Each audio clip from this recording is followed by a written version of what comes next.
Without objection, the Chair is authorized to declare a recess at any time. We welcome everyone to today's hearing on victims of violent crime in Philadelphia. The Chair now recognizes the gentleman from New Jersey to lead us in the Pledge of Allegiance. Mr. Van Drew. I pledge allegiance to the flag of the United States of America and to the republic for which it stands, one nation, under God, indivisible, with liberty and justice for all.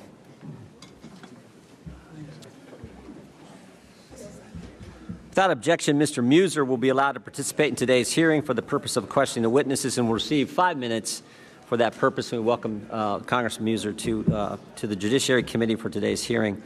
The Chair will now recognize himself for an opening statement. When you don't prosecute bad guys, you shouldn't be surprised that you get more crime.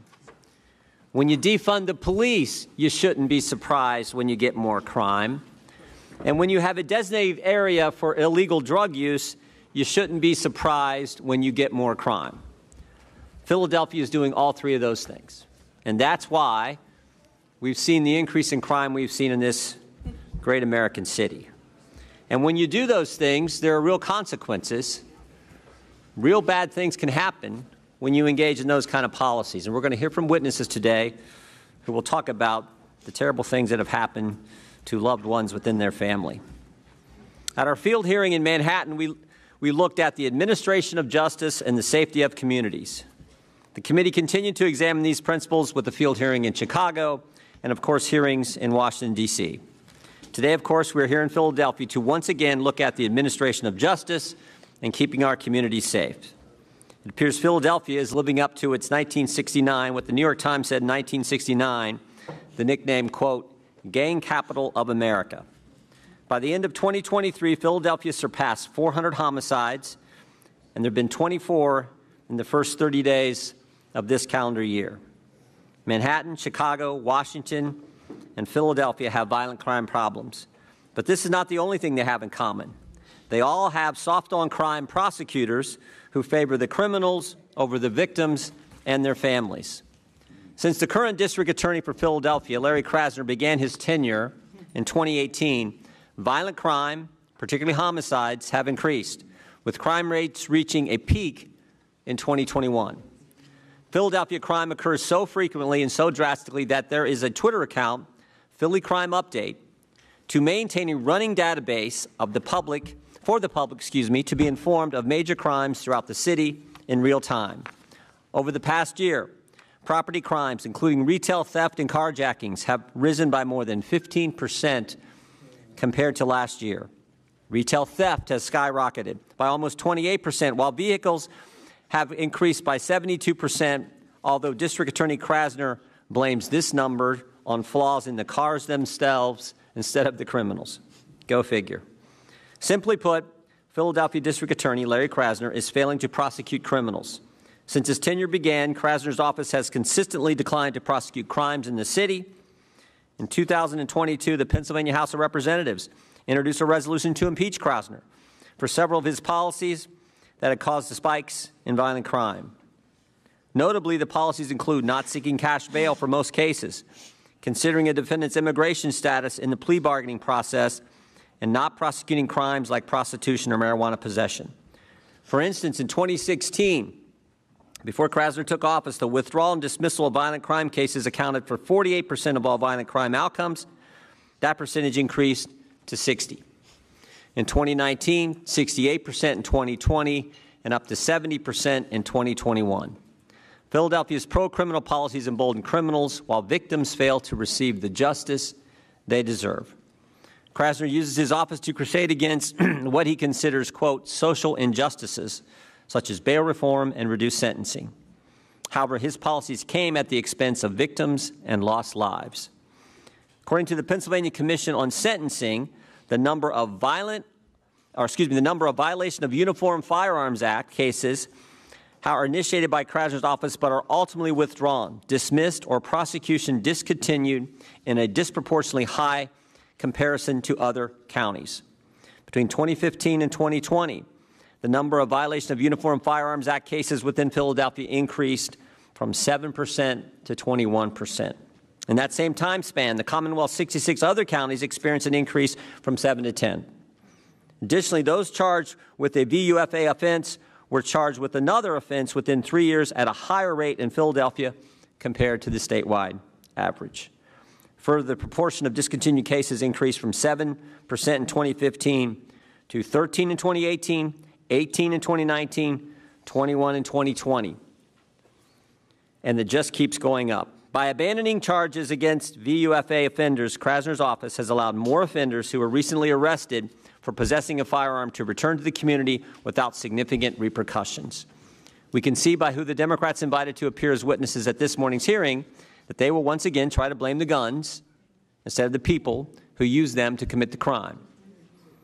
As we can see here in Philadelphia, when you don't enforce gun laws already on the books, new ones will have zero impact on the problem.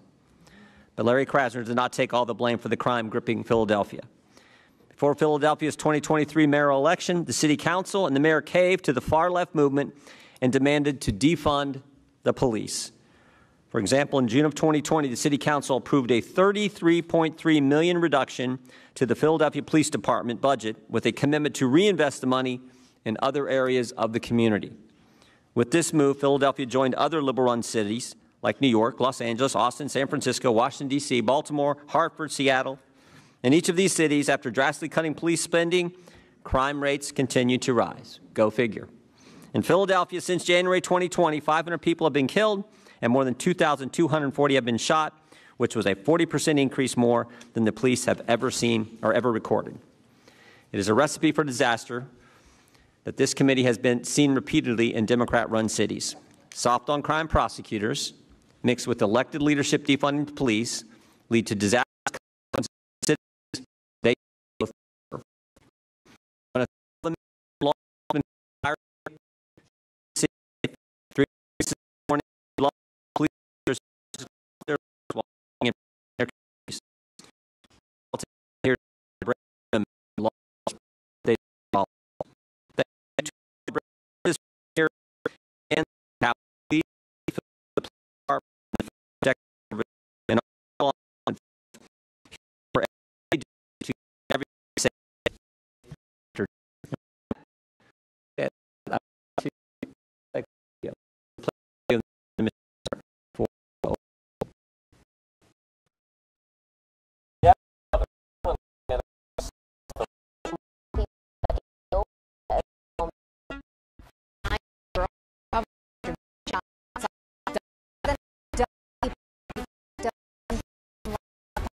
object this level.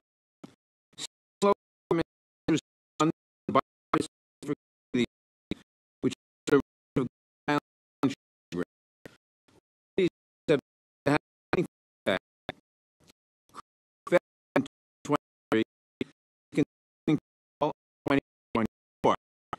So this year, there is 30% of units more than did to 2024. Because I I 100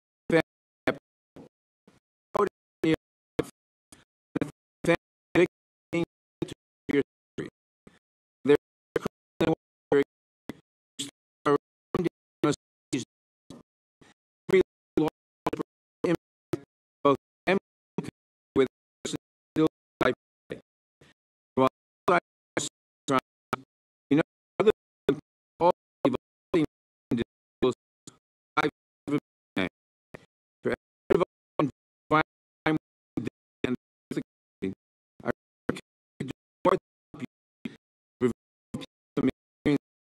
you have time is not because and but I need to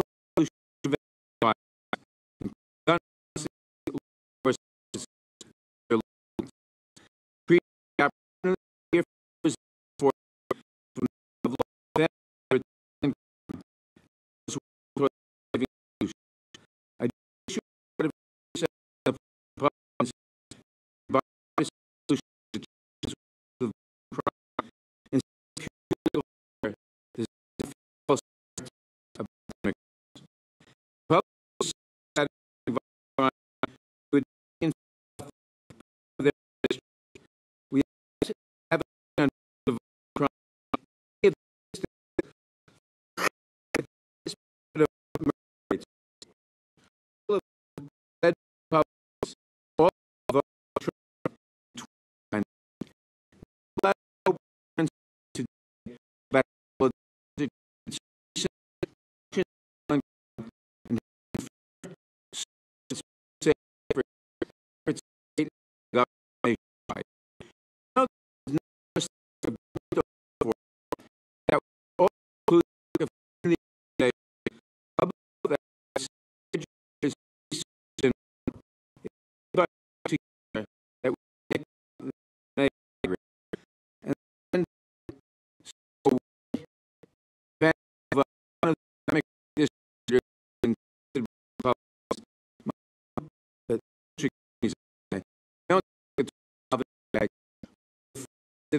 Thank you and your entire family for your service to the communities and to our great country. Mr. Joel Fitzgerald, Ms. Pauline Fitzgerald. Mr. Fitzgerald has served in law enforcement for more than 30 years, including with the Philadelphia Police Department and as Chief of Police in Missouri City, Texas, Allentown, Pennsylvania, and Fort Worth, Texas, and Waterloo, Iowa.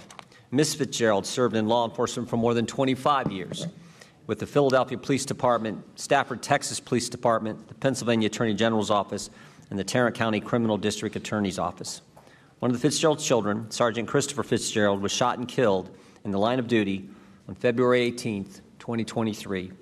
Sergeant Fitzgerald was an officer with the Temple University Police Department. I want to thank you and your entire family for your service as well, and we feel for your great loss. I now want to recognize Mrs. Dean and Congresswoman Dean and Congressman Scanlon to introduce Mr. Garber and Dr. Abaya. Thank you, Chairman, and I welcome all my colleagues to our great city of Philadelphia. I thank the testifiers for being here today. It's my pleasure to introduce a friend and an advocate and a colleague, frankly, Adam Garber. He is the Executive Director for Ceasefire PA. I've known Adam a long time in his capacity as an advocate around reducing and stamping out gun violence, along with, I believe we have Ceasefire PA folks in the audience. Thank you for taking the time to be here with us, and thank you for your advocacy. What Ceasefire does, and I know this personally because I was a state representative, is work with doctors, with advocates, with elected officials at the state level, trying to change legislation to reduce gun violence. And you've had some success this year since we got a Democratic majority in the Pennsylvania House. So thank you for your tireless advocacy around these things. I also do want to just say to Mrs. Fitzgerald, Dr. Fitzgerald, and Mrs. Fitzgerald in the audience, there really aren't any words except to say that we are serious about reducing gun violence. We thank you for your service. We are sorry for your grave, grave loss. Mrs. O'Connor, to you as well. Thank you very much for being here, for offering us your husband's story of service. I hope what we can do here today is find solutions, things that work, instead of trying to politicize what's going on. So with that, Mr. Garber is introduced. Thank you, and I do want to echo the remarks thanking our witnesses for being here today. And just to correct the record, Mrs. O'Connor's husband was promoted to sergeant posthumously in recognition of his service, so I wanted to make sure that was clear. I would like to introduce Dr. Ruth Abaya. She's an attending physician in the emergency department at Children's Hospital of Philadelphia and a scholar at CHOP's Center for Violence Prevention. She's also an associate professor of pediatrics at the Perelman School of Medicine at the University of Pennsylvania. She received her BA from Bluffton University, which I believe is in Mr. Jordan's district. She completed her residency, she got a combined MD, Masters of Public Health from Northwestern University. She completed her residency at Boston Children's Hospital and a fellowship at the Children's Hospital of Philadelphia. Her research focuses include gun violence prevention with particular emphasis on access to firearms among high-risk adolescents, as well as patient-centered approaches to prevention that draw on the experiences of the youths themselves. As a fellow at the Stoneleaf Foundation, she's working to create a registry of those who've experienced firearm injuries in Philadelphia to identify the most promising practices for violence prevention and intervention in the city. Previously, Dr. Abaya led the Injury Prevention Program at the Philadelphia Department of Public Health, where she oversaw the development of citywide program coalitions, including a hospital-based violence intervention program coalition and a Cure Violence Interruption coalition. In recognition of her life-saving work, Dr. Abaya was named the Philadelphia Eagles' inaugural Inspired Changemaker of 2022. She's a member of the National Medical Council on Gun Violence and has presented on gun safety counseling at the National Physicians Alliance's National Conference. So welcome to all of our witnesses. Thank you. We welcome our witnesses and thank them for appearing today. We'll begin by swearing you in. Would you please rise and raise your right hand? Do you swear or affirm under penalty of perjury that the testimony you're about to give is true and correct to the best of your knowledge, information, and belief, so help you God? Let the record reflect that the witnesses have answered in the affirmative. You all may sit down. Thank you. Please know that your written testimony will be entered into the record in its entirety. Accordingly, we ask that you summarize your testimony in 5 minutes. I think the clock is now working. Is that? I think that's the case, but we're gonna be a little flexible with time. And before recognizing Ms. O'Connor, I do also want to recognize we have a number of students from the University of Pennsylvania here today. We appreciate you all being here. I know there's some things going on your campus that we don't particularly like, but we're glad that you're here. We're glad that you're here with us today as well. Ms. O'Connor, you may begin.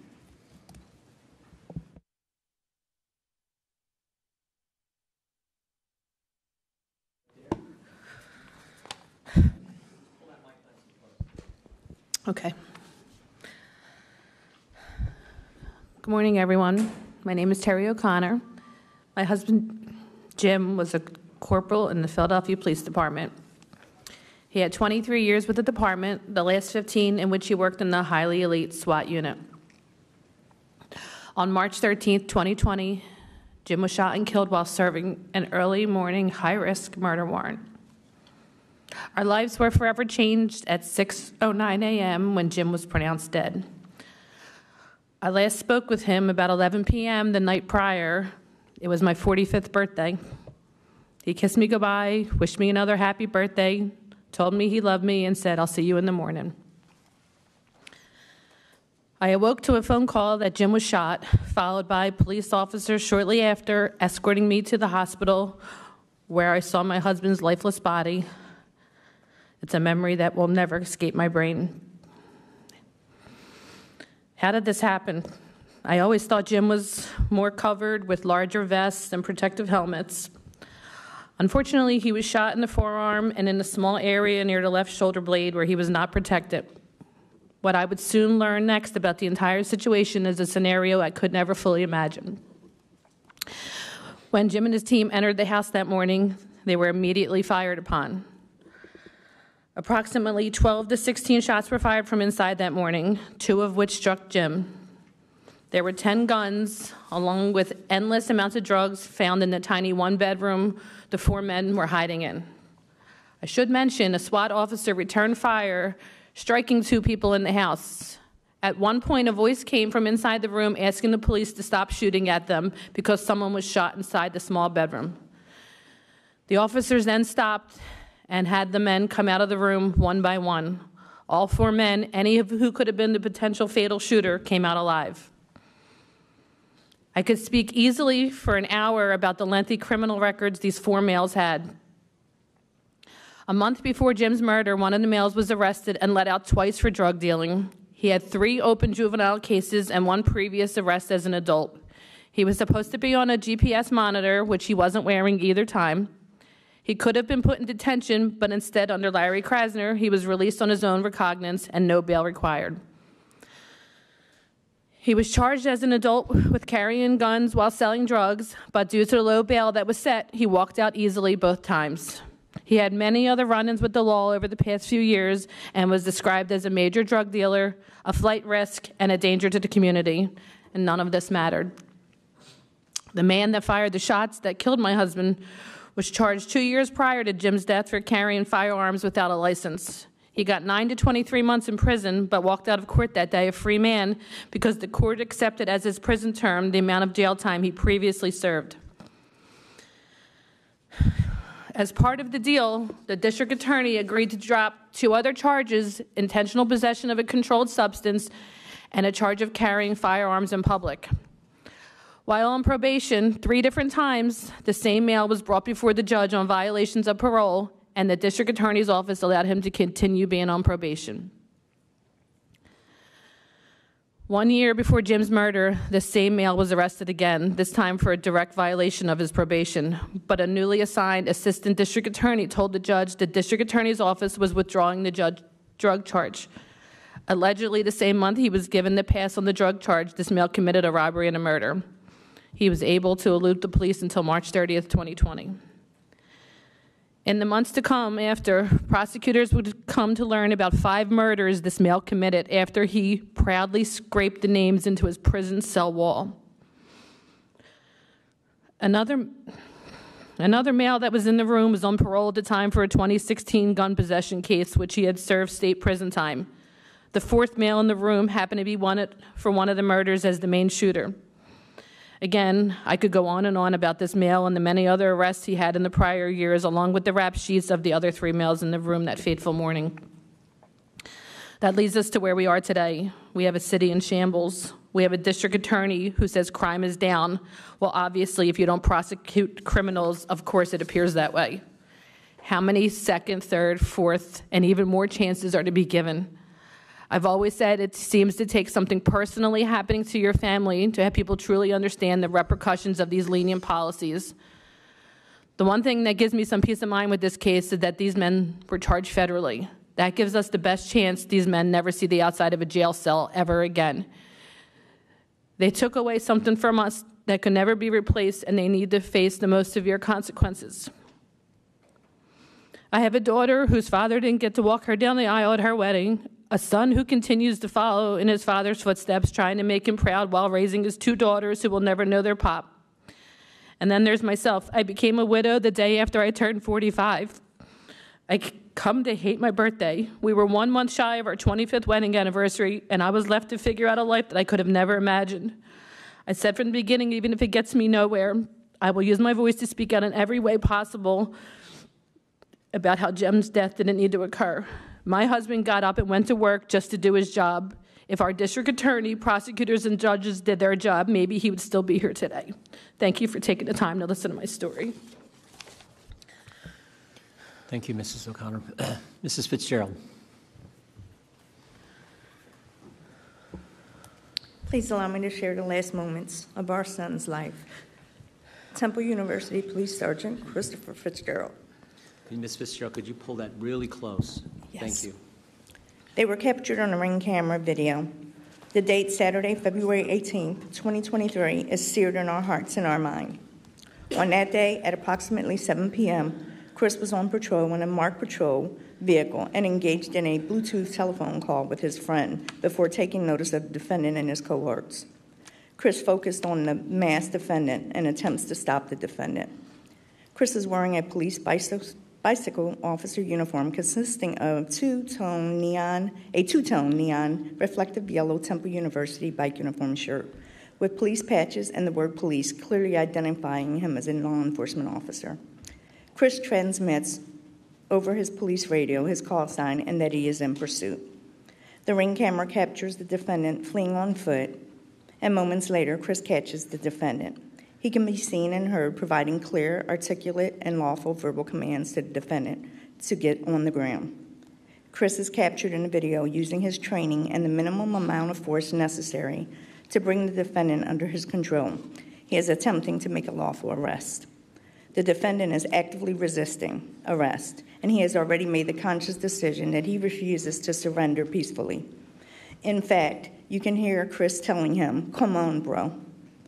This phrase reinforces that Chris was using minimum force and wanted to obtain voluntary compliance from the defendant. The defendant made the conscious decision to refuse to surrender peacefully. "Come on, bro," will be the last words Chris will ever state. The defendant is then heard saying why. This is the moment immediately preceding his decision to discharge the first of 6 gunshots to strike our son in the middle of a busy Philadelphia street. Chris neither beat the defendant nor utilized inappropriate force. Our collective professional opinion, garnered over approximately 60 years of collective law enforcement experience in 4 U.S. states, is the subject used this as an apparent calculated ruse to distract and mentally disarm Chris by feigning compliance and making him believe that he was going to lawfully surrender before viciously firing and striking him. Chris immediately falls to the ground onto his back from the defendant's first shot, which incapacitates him. He is not observed moving without external manipulation again. The next point in the video reveals the defendant's malicious and callous depravity. He stands over Chris while incapacitated and inexplicitly makes the conscious decision to shoot him in that state 5 additional times.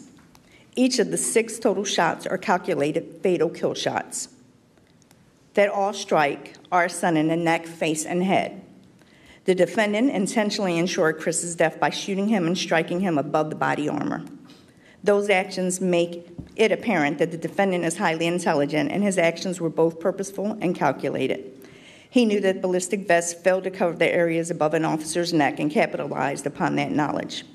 He placed himself in the circumstances that he practiced for. The defendant's crimes could have stopped there, but as the video evidence supports, they did not. He proves himself to be even more than a highly sophisticated criminal because he further diversifies his criminality, distinguishing himself from other dangerous shooters. He did not stop at the code-calculated murder of a law enforcement officer. He commits 2 robberies using a firearm, doubling down on his nebulous achievement. He commits a carjacking, adds aggravated robbery, reap, pick, pile, VUFA, and a plethora of associated charges. All of this criminal All of his criminal acts occur in a heavily populated neighborhood, while onlookers and witnesses can never unsee the psychological trauma he inflicted and the physical jeopardy he placed them in. They were frozen in their vehicles. This defendant elevates the level of felonious criminality, committing a robbery on a mortally wounded uniformed officer. The level of criminality or pure evil that it takes after shooting a uniformed police officer, this defendant then lifts my son's limp arm in order to access his pockets to rob him of his personal belongings. The defendant moves on to Chris's holstered firearm. He forcibly yanks it with extreme force that the holster is moved from the right side of his body to near his zipper. He intended to kill a cop that day. While Chris lay mortally wounded, this defendant's criminal mind raced as he feverishly attempted to take his service weapon. It was not enough to possess the gun that already had our son's blood on it, the one used to kill Chris. He had every opportunity to flee the scene after the first shot disabled Chris, but decided to rob Chris and the Asian male complainant he calmly carjacked thereafter. Only he can tell us whether he intended to sell the second gun or commit further crimes with it. The defendant displayed wanton disregards for law enforcement, and his indifference to human life is obvious. All of the aforementioned behaviors occurred in a densely populated area in the presence of witnesses who were recklessly placed in serious danger because of his continuing course of criminal conduct. The only way to stop these murders of police officers is to enforce our laws and to hold those persons placed in positions to enforce these laws accountable. These criminals must be punished to the highest extent of law in order to ensure that they are not free to commit those crimes again. There is no do-over when you take a life. Our loved ones are gone forever. The pain and trauma from our young son's family will be felt for generations. My daughter-in-law, Marissa, is now a widow and must now raise their children as a single mother. This defendant broke a two-parent home, leaving our grandchildren fatherless. Thank you for your time. Thank you, Mrs. Fitzgerald. Said like only a mom can say it. Dr. Fitzgerald, you're 5 minutes. Pretty hard to follow up my wife's testimony, but thank you, Chair Jordan. Thank you to the committee members here today, in particular, those who are concerned about these soft on crime approaches in this country and equally weak prosecutorial efforts, let's say, that have happened in the city and basically eviscerated a once noble police department, endangering the lives of all Philadelphians. We were both Philadelphia police officers for many years, so we identify what these officers are going through. In case of the murder of our son, Chris Fitzgerald, the DA here in the city has displayed an incessant and transparent unwillingness to expose a person of privilege to the death penalty. This is a capital crime in the Commonwealth of Pennsylvania. This consideration is what the DA gives a jury. He empowers the jury to consider death. It's on the books, it's the law. When you raise your right hand as the district attorney in the Commonwealth of Pennsylvania, you swear to uphold the Constitution of the United States and of this Commonwealth. I beg to, first of all, I'd like to see if Mr. Krasner's here. I don't think he is, but he had every opportunity to be here. And when he raised his arm and he swore, like we swore today, and to testify before you, to uphold those laws, he's not doing so when what my wife described meets every prong of a death penalty case. I don't care what your position is on the death penalty.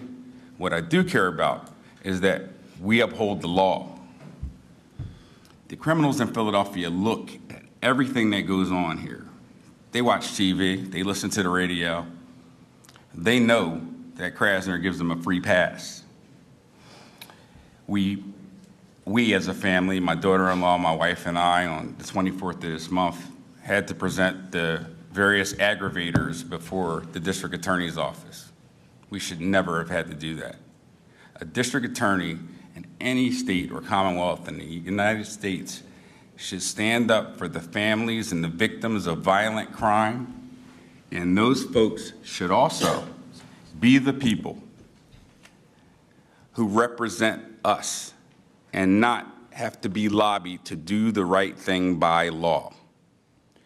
We're not asking for anyone to die. We are asking for the rightful consideration to be given to an impaneled jury so they can decide what the fate is of this heinous murderer. This DA took almost 1 year to even take this preliminary hearing for our son's murderer to court. 1 year. 4 continuances he's allowed, more than allowing the defense to gather their information on mitigators in this case, well beyond that, to let the press die down, with the hope that since we come from Colorado, that we wouldn't come here, but we're Philadelphians. We care about the city. We care about the crime that's going on. And with all due respect to some of the testimony we've heard here already, this city is coming out of pre-pandemic crime numbers. I should say we're hitting pre-pandemic crime numbers. So crime's down in many cities across the country, but what level of crime is acceptable? I beg you. Certainly not acceptable to the police officers or to the community members that are latchkey and affected by the violent crime that keeps them in their homes inside of neighborhoods and don't allow them to enjoy the fruits of their labor. This prosecutor, Larry Krasner, has ceded the advantage to the defense. He represents us, he represents my daughter-in-law, he represents my dead son. And he ceded the advantage to the defense attorneys. I'll say this, it's unfortunate. He did a press conference yesterday and he trotted out his supporters, and many of whom are black and brown, just like we are. We're a blended family, obviously. He had religious leaders in the city who've traded the potential for justice and a more livable city, in this case, for our son as well, to either be silent or to advocate for somebody that doesn't do the right thing, to advocate for someone that refuses to thoroughly punish individuals who deserve it, to advocate for someone who opens a revolving door for criminals in this city and around this city to come in and prey on citizens like the shooter did the night that he attacked our son. That's the power of some of the, as I call it, regressive district attorneys out there who mask their dangerous personal agendas and destroy hundreds of families. And they say it's under the guise of creating fairness and equality and being able to bridge the disparate impacts that it has on communities. But what about the impacts that it has on those community members who are actually affected by violent crime? Yesterday, if you were to listen to the testimony of Mr. Krasner and the pundits that he pushed up to the stage, it would have you believe that everything's okay. It's far from okay in the city. There are some great people working to correct things. Kevin Bethel is the new police commissioner. It's like family to me. He is actually the person that encouraged me to become a police officer. I have every confidence in the world in him. What I don't have confidence in is that Mr. Krasner will align himself with the mayor of the city, with everyone in the city trying to reverse the negative trends of violent crime in a true partnership and in a meaningful partnership, because he is part of the problem. He opens that door. He creates the recidivist opportunities to attack Philadelphians. I realize I'm running out of time, but I have to mention the vigilant efforts of the Philadelphia Police Department, the Temple University Police Department, and those who are out there every day and who keep their chins up. It's up to you, members of the committee, to help them keep their chins up, to keep bringing up the fact that pre-pandemic violent crime levels are still unacceptable. Yes, we've seen doubles, the amount of homicides in some cities and triple over the last few years. But even in 2018, those numbers were greatly elevated from previous years. We got to do something different. Philadelphia stakeholders have to do something different. I'll close out by saying I hope the testimony helps citizens better understand that district attorneys and the people that they're able to push out in press conferences aren't necessarily representative of the city as a whole, nor the feelings of citizens as a whole. We can conduct studies. We can do it now. I will help conduct those studies. But we need to ask every Philadelphian, every Philadelphia stakeholder how they feel. Because we have folks that align themselves with a certain financier who facilitate this notion that cities, inner cities in particular, are safe, when I know that the residents in inner city Philadelphia feel differently. I'll help them put those studies together, and I'll help them assess those results in a fair and unbiased manner. Thank you. Thank you, Doctor. Mrs. Fitzgerald, thank you. And Marissa, thank you. And Ms. O'Connor, God bless you all. Dr. Abaya. Good morning. Thank you to the committee for inviting me to speak to you today. My name is Ruth Abaya, and I'm privileged to serve as an attending physician at the Children's Hospital of Philadelphia in the Division of Emergency Medicine. I've had the opportunity there to work on the issue of community violence through our Center for Violence Prevention, and I've had the past privilege, as you heard, to serve as the Injury Prevention Program Manager for the Department of Public Health. The issue of community violence is of critical importance to the patients we serve in Philadelphia. Violence has long been a public health crisis with significant impact on the lives and well-being of each and every resident of the city, and with a disproportionate impact in Black and brown communities with histories of chronic disinvestment. During the COVID-19 pandemic, Philadelphia and many cities across the nation saw historic increases in firearm-related violence. In 2020, firearm-related injuries became the leading cause of death for children and youth 1 to 19 years of age nationally. The impact of firearm violence is not just limited to patients and their immediate families. Research conducted at CHOP has demonstrated that those who live within a quarter mile of a shooting incident were almost twice as likely to come to the emergency department for mental health-related needs.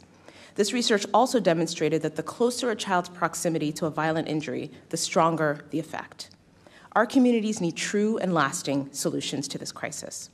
Like many cities, we are seeing some promising reduction in firearm-related violence. However, 2023 remained above pre-pandemic levels.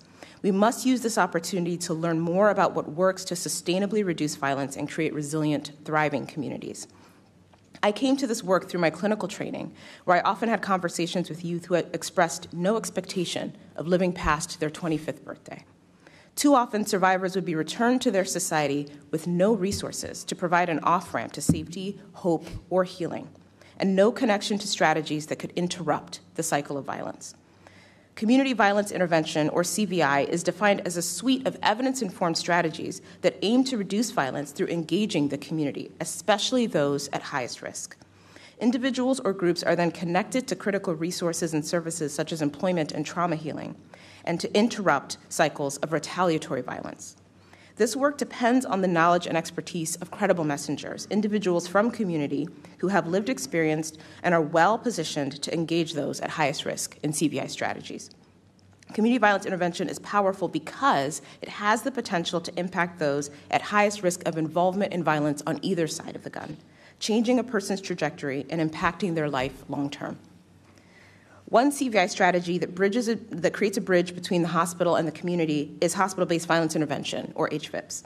These programs are multidisciplinary programs that provide safety planning, services, and trauma-informed care to patients with violent injuries.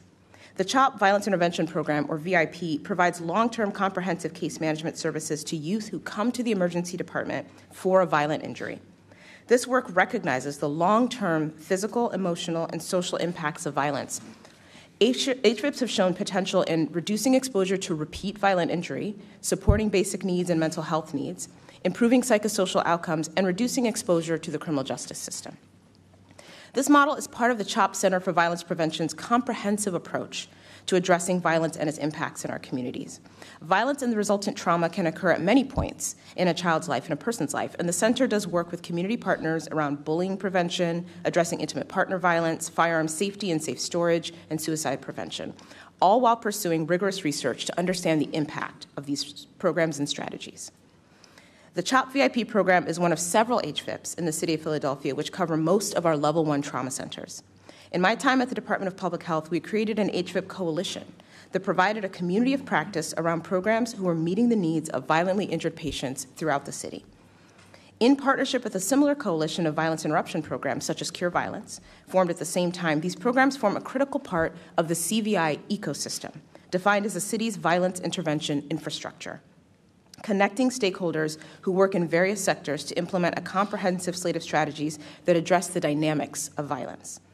Working within a community of practice holds potential to limit duplication, identify common best practices, and improve the quality of services throughout the city. Many of these models have a critical point in common. They all seek to engage those at high risk of exposure to the trauma of violence. A critical role for communities of practice is to work together to strengthen the local ecosystem so that this work is streamlined and impactful. I want to end with the story of one young man whose story exemplifies how life courses can be altered by the work of CVI and why continued investment in this work can be so transformative. This young man was a survivor of violence, but he also had a complicated chronic disease.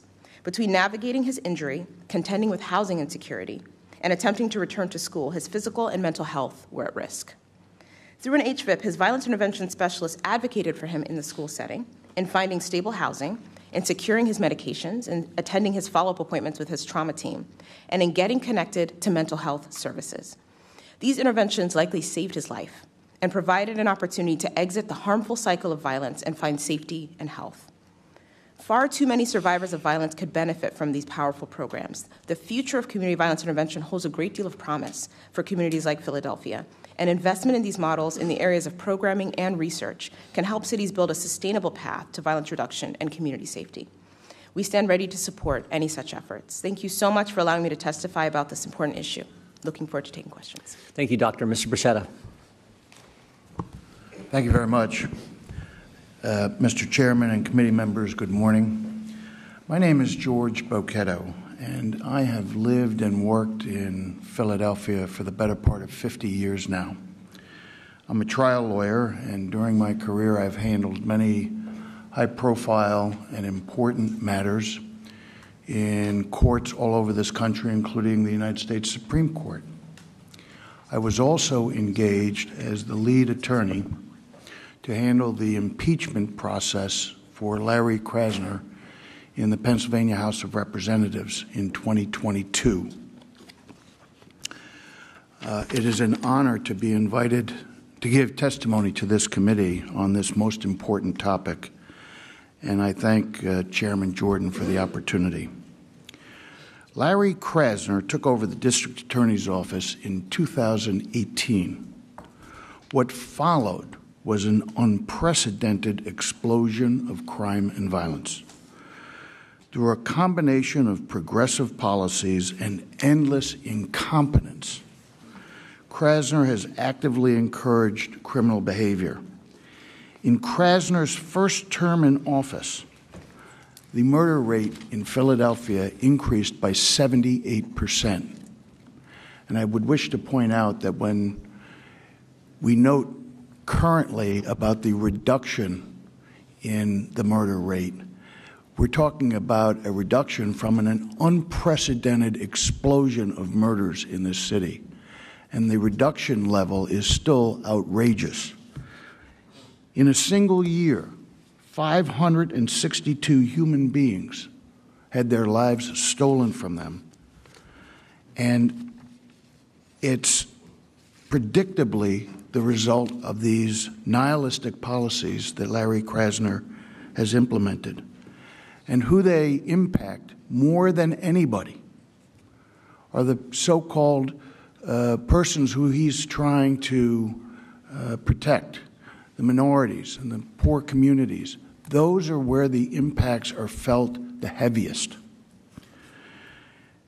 I got involved many years ago in a case with Larry Krasner in perhaps the most notorious case in Philadelphia's history, the killing of Officer Daniel Faulkner by one Mumia Abul Jamal, who admitted to the killing, was tried by a jury, and was convicted with overwhelming evidence.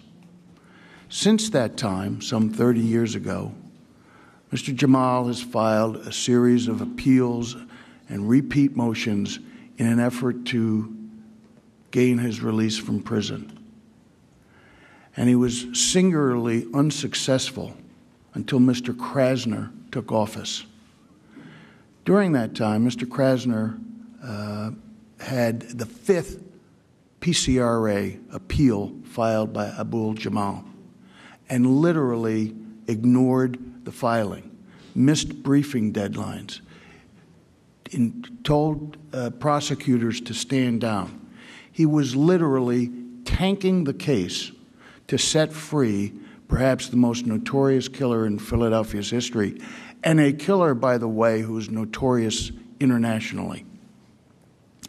I was engaged by Maureen Faulkner, Danny Faulkner's widow, and I filed an emergency petition in the Pennsylvania Supreme Court known as a King's Bench petition. I bypassed the trial level, I bypassed the appellate level, and I went right to the Supreme Court because of the seriousness of what was taking place. And I pointed out to the Supreme Court the terrible, irreconcilable conflicts of interest that Larry Krasner had in trying to tank this conviction. And thank God the Supreme Court stepped in, and we now continue to maintain Mr. Jamal where he belongs, in prison. There are so many other cases that I can point to and give you examples of individuals who committed crimes, violent crimes, who are allowed to go free on bail, who were released on their own recognizance, who were violating the Uniform Firearms Act and are back on the streets committing murders in this city, committing carjackings, committing violent crimes. And this is all directly as a result of Mr. Krasner's policies. And I would be happy during the questioning period to detail exactly how some of those came about. Let me just also say this. It's not just that Mr. Krasner has taken upon himself to be derelict in his responsibilities in violent crimes and murder cases. He also regards himself as a one-man legislature. You know, in Pennsylvania, we have laws against prostitution, and those laws are designed to help drug-addicted young women who are victims of human trafficking and abuse. Larry Krasner has taken it upon himself and has issued a memorandum to his staff.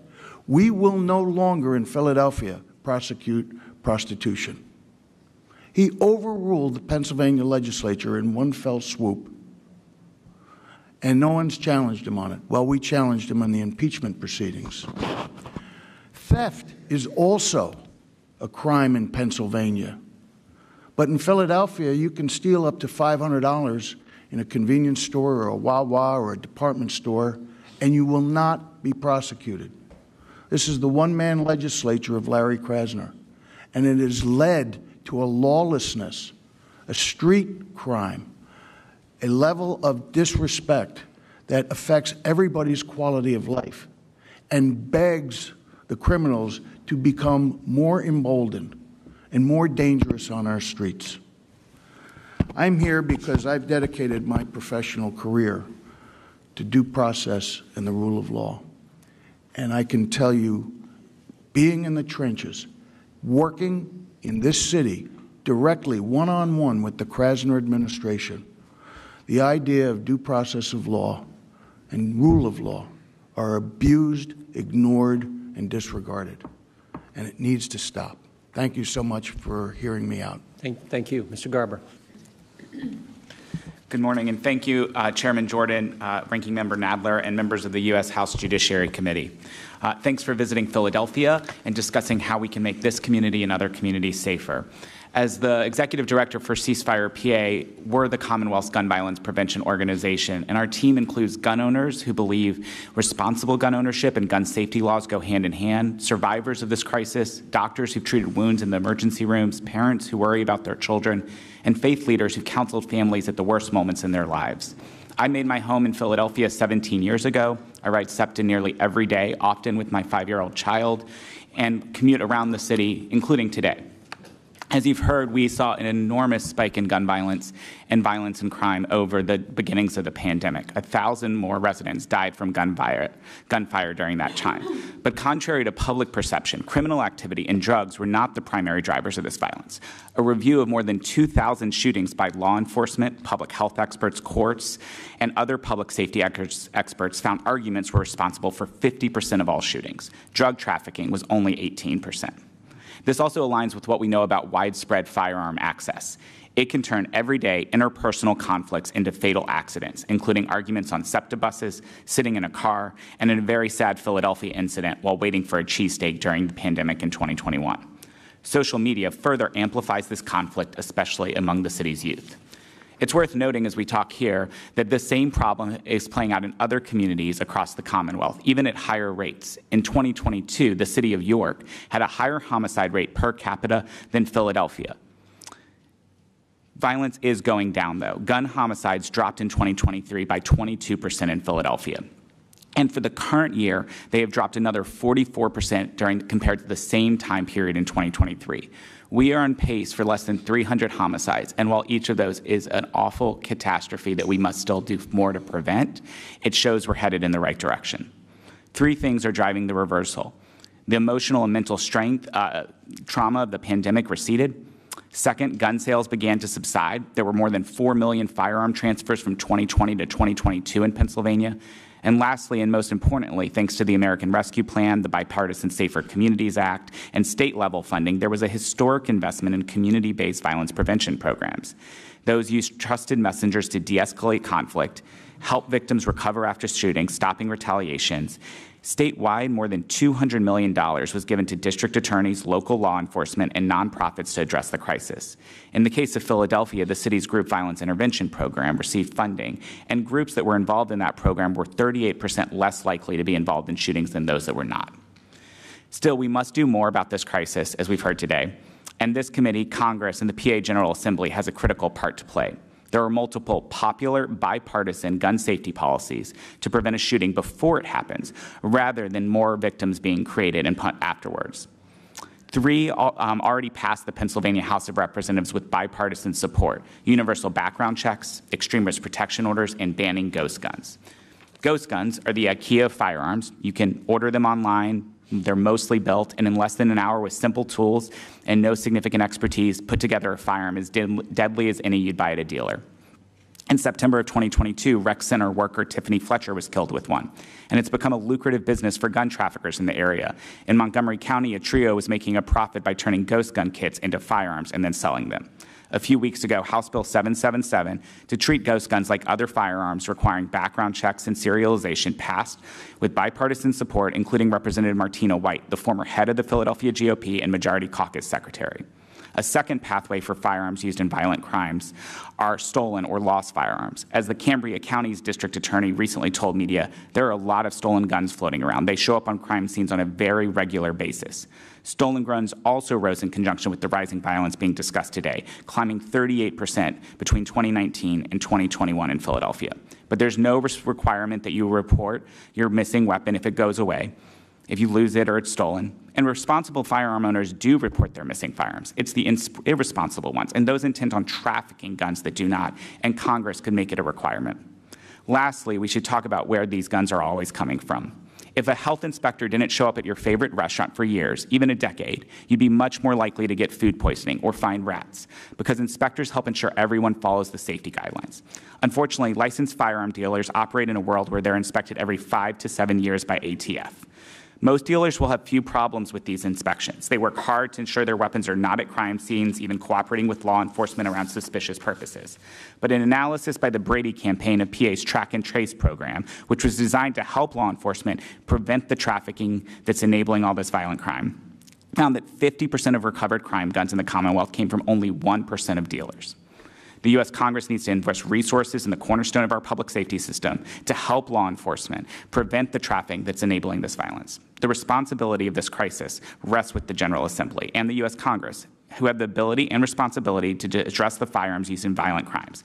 You must continue funding for effective community-based programs that help prevent shootings and retaliations, and strengthen gun safety laws to keep firearms from individuals intent on doing harm, slow gun trafficking, and support law enforcement efforts to address it. It will save even more lives. Thank you. Thank you. Mr. Gerace. Good morning, ladies and gentlemen, committee members. Today, I would like to draw your attention to the failures of District Attorney Larry Krasner, or as we know him, let him go Larry Krasner, in Philadelphia. Over the past few years, Krasner's radical progressive policies have had devastating consequences, leading to a rise in violent crime and endangering the lives of innocent citizens.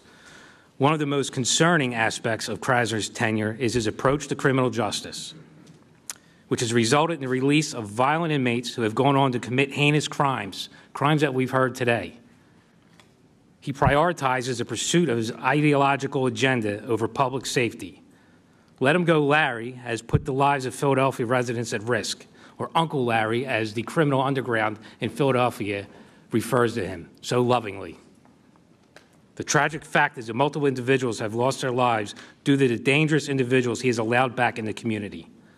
Moreover, the city of Philadelphia has experienced a significant increase in violent crime under Krasner's failed leadership. Over the past 6 years, the city has seen a troubling surge in homicides, shootings, and violent offenses. This alarming trend is a direct result of Krasner's misguided policies that have failed to effectively address and deter criminal activity. Philadelphia has been significantly affected by the increase in violent crime under District Attorney Larry Krasner's policies. The rise in violent crime has had several consequences for the city and its residents, including loss of lives. So it was mentioned earlier today, this year we are down about a dozen homicides. 12 bodies, I say, would be a lot. It's a good increase, right? I think we could all agree on that. So what is it to be said when one person has murdered more than 12 people? One person is the result of the death of the murder of more than 12 people. I don't have the exact numbers, but it's a lot more than 12 people. Because of Larry Krasner, more than 12 people are dead today, and there's some of them, their family members are talking on this panel right now. One is too much. One is too much. He's a serial killer by proxy. It's his policies that are killing the residents of Philadelphia. The increase in violent crime, particularly homicides and shootings, has resulted in a tragic loss of lives in Philadelphia. This loss of life is a devastating impact on families, communities, and causing immense grief and trauma, which we have all witnessed here today. Fear and insecurity. The rise in violent crime has created a climate of fear and insecurity among Philadelphia residents. People are concerned about their safety and the safety of their loved ones, which can lead to a decrease in community trust and engagement.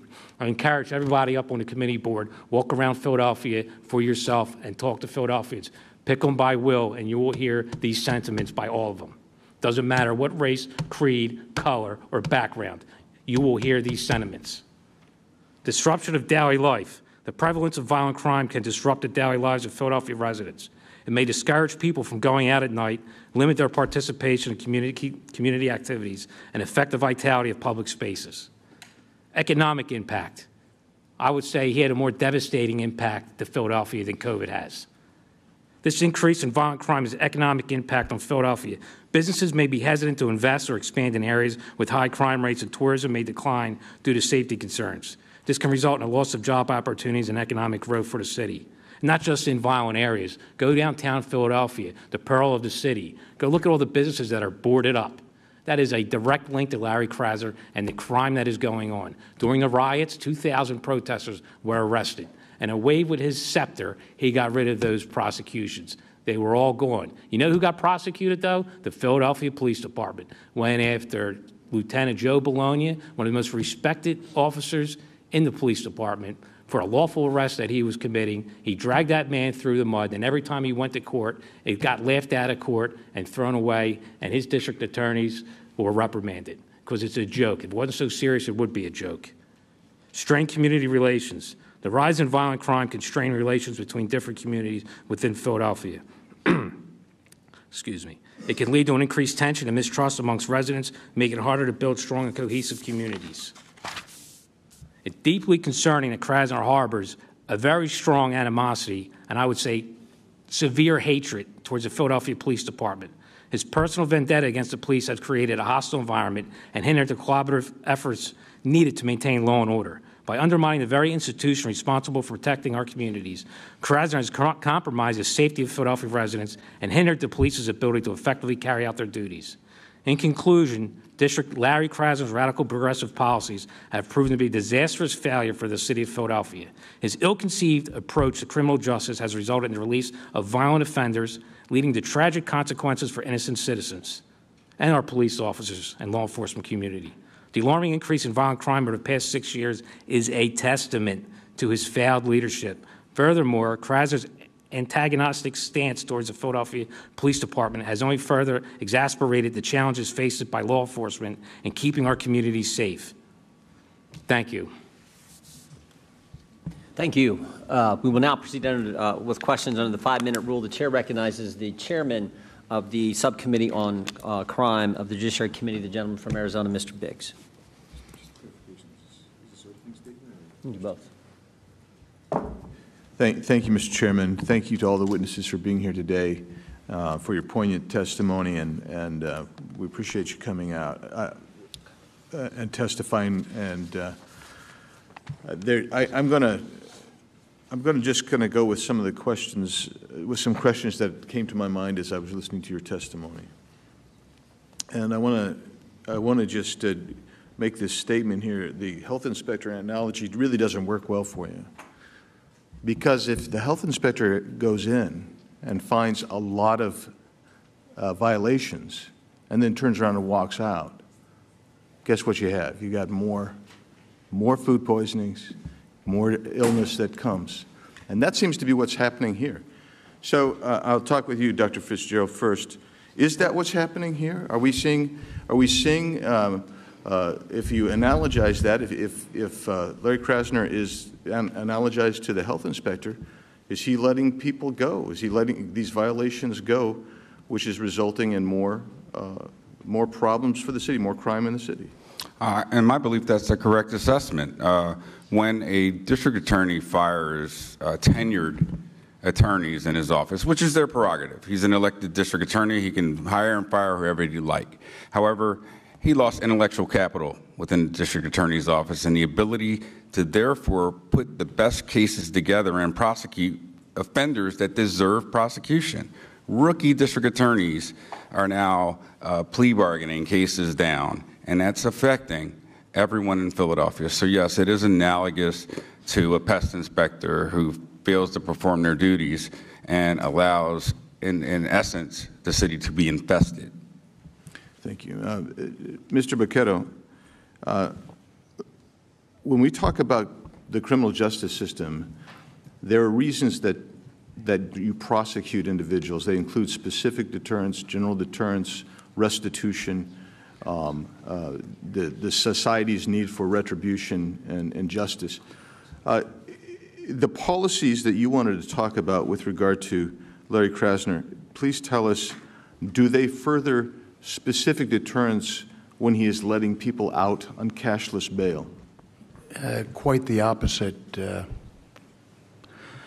Larry Krasner's policies have literally been a license to commit further crimes, further lawlessness, and further terrorize the citizens of Philadelphia. I couldn't help but note that your question about the health examiner walking into a restaurant and not prosecuting or enforcing a regulation that concerns the safety of its patrons. It's exactly what's going on with Larry Krasner. How do you let people walk into stores, steal hundreds of dollars worth of merchandise, oftentimes from a single owner bodega or that type of thing? How do you let them walk in, steal things, and walk out scot-free? It's lawlessness. It's craziness. And it is emboldening these criminals to be more and more violent and more aggressive against our citizenry. And I want to say, hopefully, help is on the way. We have a new mayor in Philadelphia. Her name is Sherelle Parker. She's extremely capable and street smart. And she's avowed not to put up with this kind of craziness. The problem is that she cannot control what Larry Krasner prosecutes or fails to prosecute. And unfortunately, no matter how much a mayor wants to pitch in, to the extent that we have a district attorney who issues memos to his line DAs, you will not prosecute this crime. We have it in writing. There are memos. It's an outrage. So Mrs. and Dr. Fitzgerald, whoever wants to take this question, there are standards that govern the death penalty cases in Pennsylvania. And you present to those, if you file your petition requesting a death penalty, you present those aggravating factors to a jury. They're the ones that make the determination on death penalty. What has been the process that you've engaged in with regard to the death penalty application, and what is Mr. Krasner and his team, how have they responded to your efforts and the process you've gone through? So in this process, sir, and thank you for the question, the office, after our petitioning the office to discuss with us what their intent was to do with, to pursue either the death penalty or not to, in our son's case, they invited us in to make our own case, basically. Is that normal? No, that's not normal. The first question that we asked the committee that he considered the Death Penalty Review Committee, which is used by many other district attorneys across not only this Commonwealth, but across the country. Having come from Philadelphia, been born and raised here, come up through the City of Philadelphia Police Department, we are aware that he has not used this process before. He has summarily dismissed the fact that he wanted to, or that he would ever pursue the death penalty. But in our case, we were afforded the opportunity, if you would put it that way, to present before this committee. We did so. We presented our own aggravators. We even attacked with the potential mitigators. Thankfully, my wife has worked homicides for years, just in the Tarrant County District Attorney's Office. She was a homicide investigator there. And being a chief of police and investigator, we were able to detach ourselves somewhat, if you will, from what happened with our son. But no family should ever have to lobby. No family should have to make it made to be felt as if we didn't do a good enough job before this committee, we wouldn't get justice. It's ridiculous. And I would submit again that one of the biggest impediments to criminal justice can be district attorneys. I spoke with Mr. Jordan earlier, and I talked about the preamble you had in your last report, and it talked about attorneys. It talked about attorneys being able to go after people and to get them, but they have that same ability to totally dismiss what the public wants and just go after what they want. And in this case, the clear one is to do away with the death penalty and to ensure that our son doesn't get justice. Mr. Chairman, I have several unanimous consents, if I can present. Gentlemen. Yes. I present the certified copy of the fiscal year 2021 where the $33 million was removed from the police. Without objection. And then I have an article entitled Remembering Philadelphia Police Sergeant James O'Connor, killed in the line of duty 1 year ago, from Saturday, March 13, 2021. Without objection. And also an article entitled Make Sure Justice is Served, Slain Temple Police Sergeant's Family Calls for Death Penalty for Suspect, dated January 23, 2024. Without objection. Thank you, Mr. Chairman. Thank you. Chair recognizes the ranking member for 5 minutes. Thank you, Mr. Chairman. Mr. and Mrs. Fitzgerald, thank you for sharing the story of your son's life and his service to the community. In addition to being a member of the Temple University Police Department, where he worked to keep college students and the university community safe, your son was also a father of 5 and an active member of Swagger House Run Club and Black Men Run Philadelphia, which both organize group runs through Philadelphia to raise awareness around gun violence. I appreciate your being here, and I offer you my deepest sympathies for your loss. I must say that the people of Philadelphia do not appear to share your opinion and that of Mr. Gerace and Mr. Bischetto of District Attorney Krasner since they reelected him. Mr. Garber, the civil suit against the teenager who shot and killed Sergeant Fitzgerald alleges that the killer suffered from mental instability, a propensity for violence, and a strong interest in possessing and using firearms. It also alleges that he showed signs again and again that he presented a high risk of harm to himself and others. Mr. Garber, how could the Federal Extreme Risk Protection Order Act, a federal red flag law, or HB 1018, a similar Pennsylvania measure, have prevented this shooter or others like him from accessing firearms, potentially saving the life of people like Sergeant Christopher Fitzgerald? Thank you. Extreme risk protection orders are designed to help give family members who understand someone's in crisis or law enforcement an opportunity to temporarily remove the firearm. And because firearms are so fatal when used, as we've heard today, unfortunately, removing it gives us time to get the person to get help. And so there may be real evidence in that case that if extreme risk protection orders existed here in Pennsylvania, either through state or national law, that it could have prevented the shooting. It's also, though, worth noting that, as I understand it, the shooter, being under 21, could not purchase the firearm on his own, and I'm unaware of exactly where the firearm came from in these cases, and so we should also look at that question as well. Mr. Garber, last Congress, under Democratic control, this committee led the passage of the federal Extreme Risk Protection Order Act in the House. Last year, also under Democratic control, the Pennsylvania House passed their red flag law. Both bills passed their respective chambers with overwhelming support from Democrats and the support of some Republicans, but neither became law. What is your response to the lawmakers across the country who have voted against or criticized extreme risk protection orders? I think these lawmakers are out of touch with their constituents, frankly. The only place gun safety laws like extreme risk protection orders are partisan is in the Capitol buildings. In Pennsylvania, over 80% of 80% of Pennsylvanians support red flag laws, and that includes people of all persuasions. It includes gun owners, it includes conservatives, self-identified conservatives, and Republicans.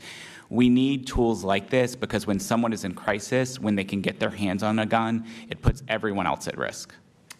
Mr. Garber, what does the research show about the rates of gun deaths in jurisdictions that have passed red flag laws? The rates are lower when you have an extreme risk protection order and other gun safety laws on the books.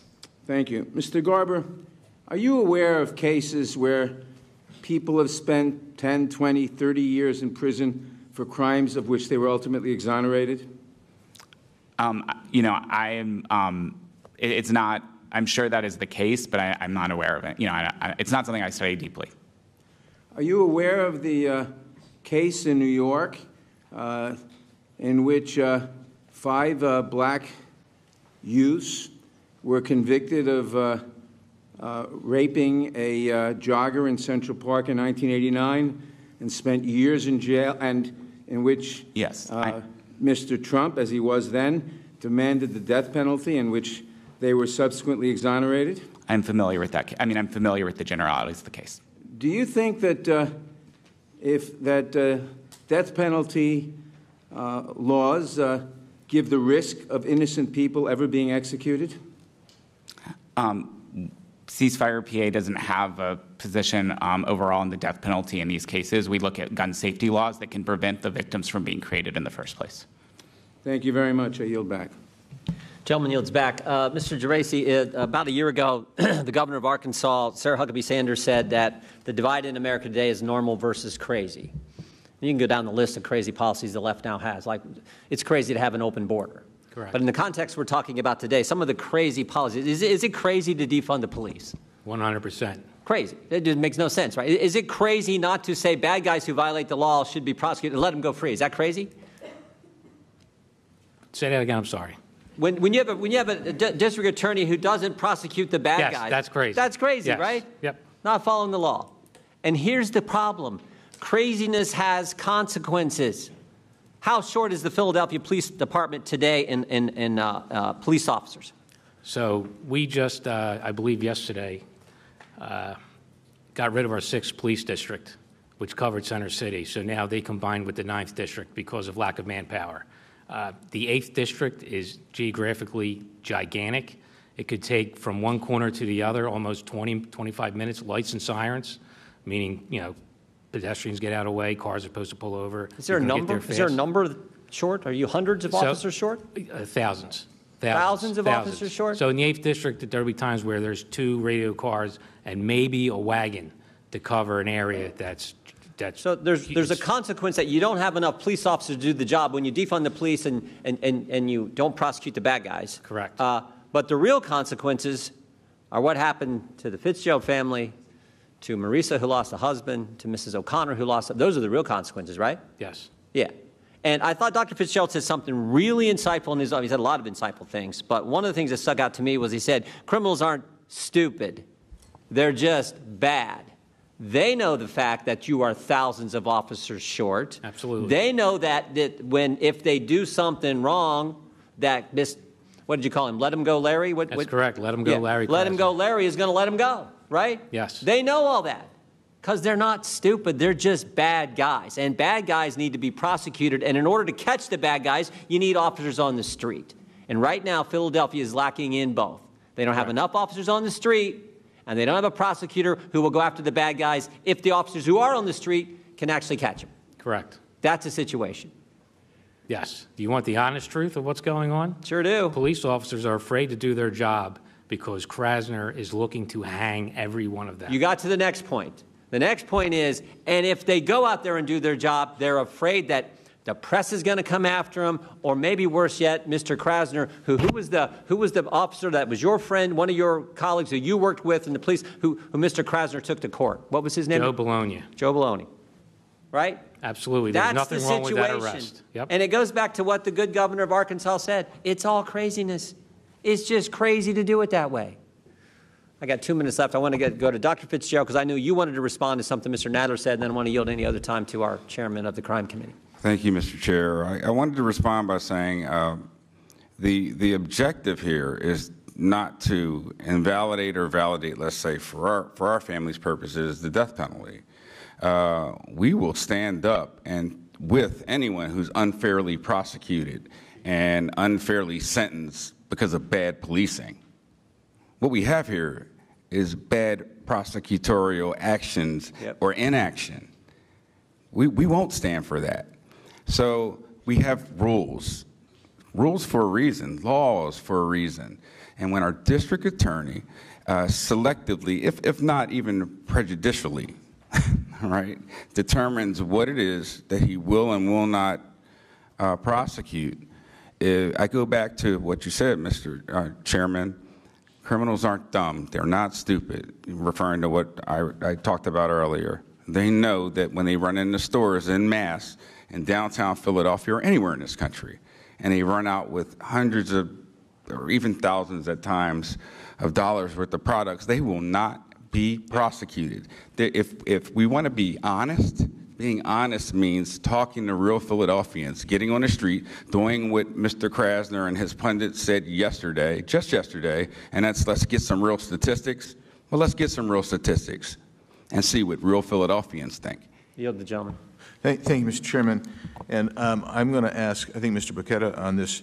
When the district attorney doesn't prosecute, the public itself, we've talked about police, we've talked about specific victims of crime, but the public gets a malaise of hopelessness and helplessness.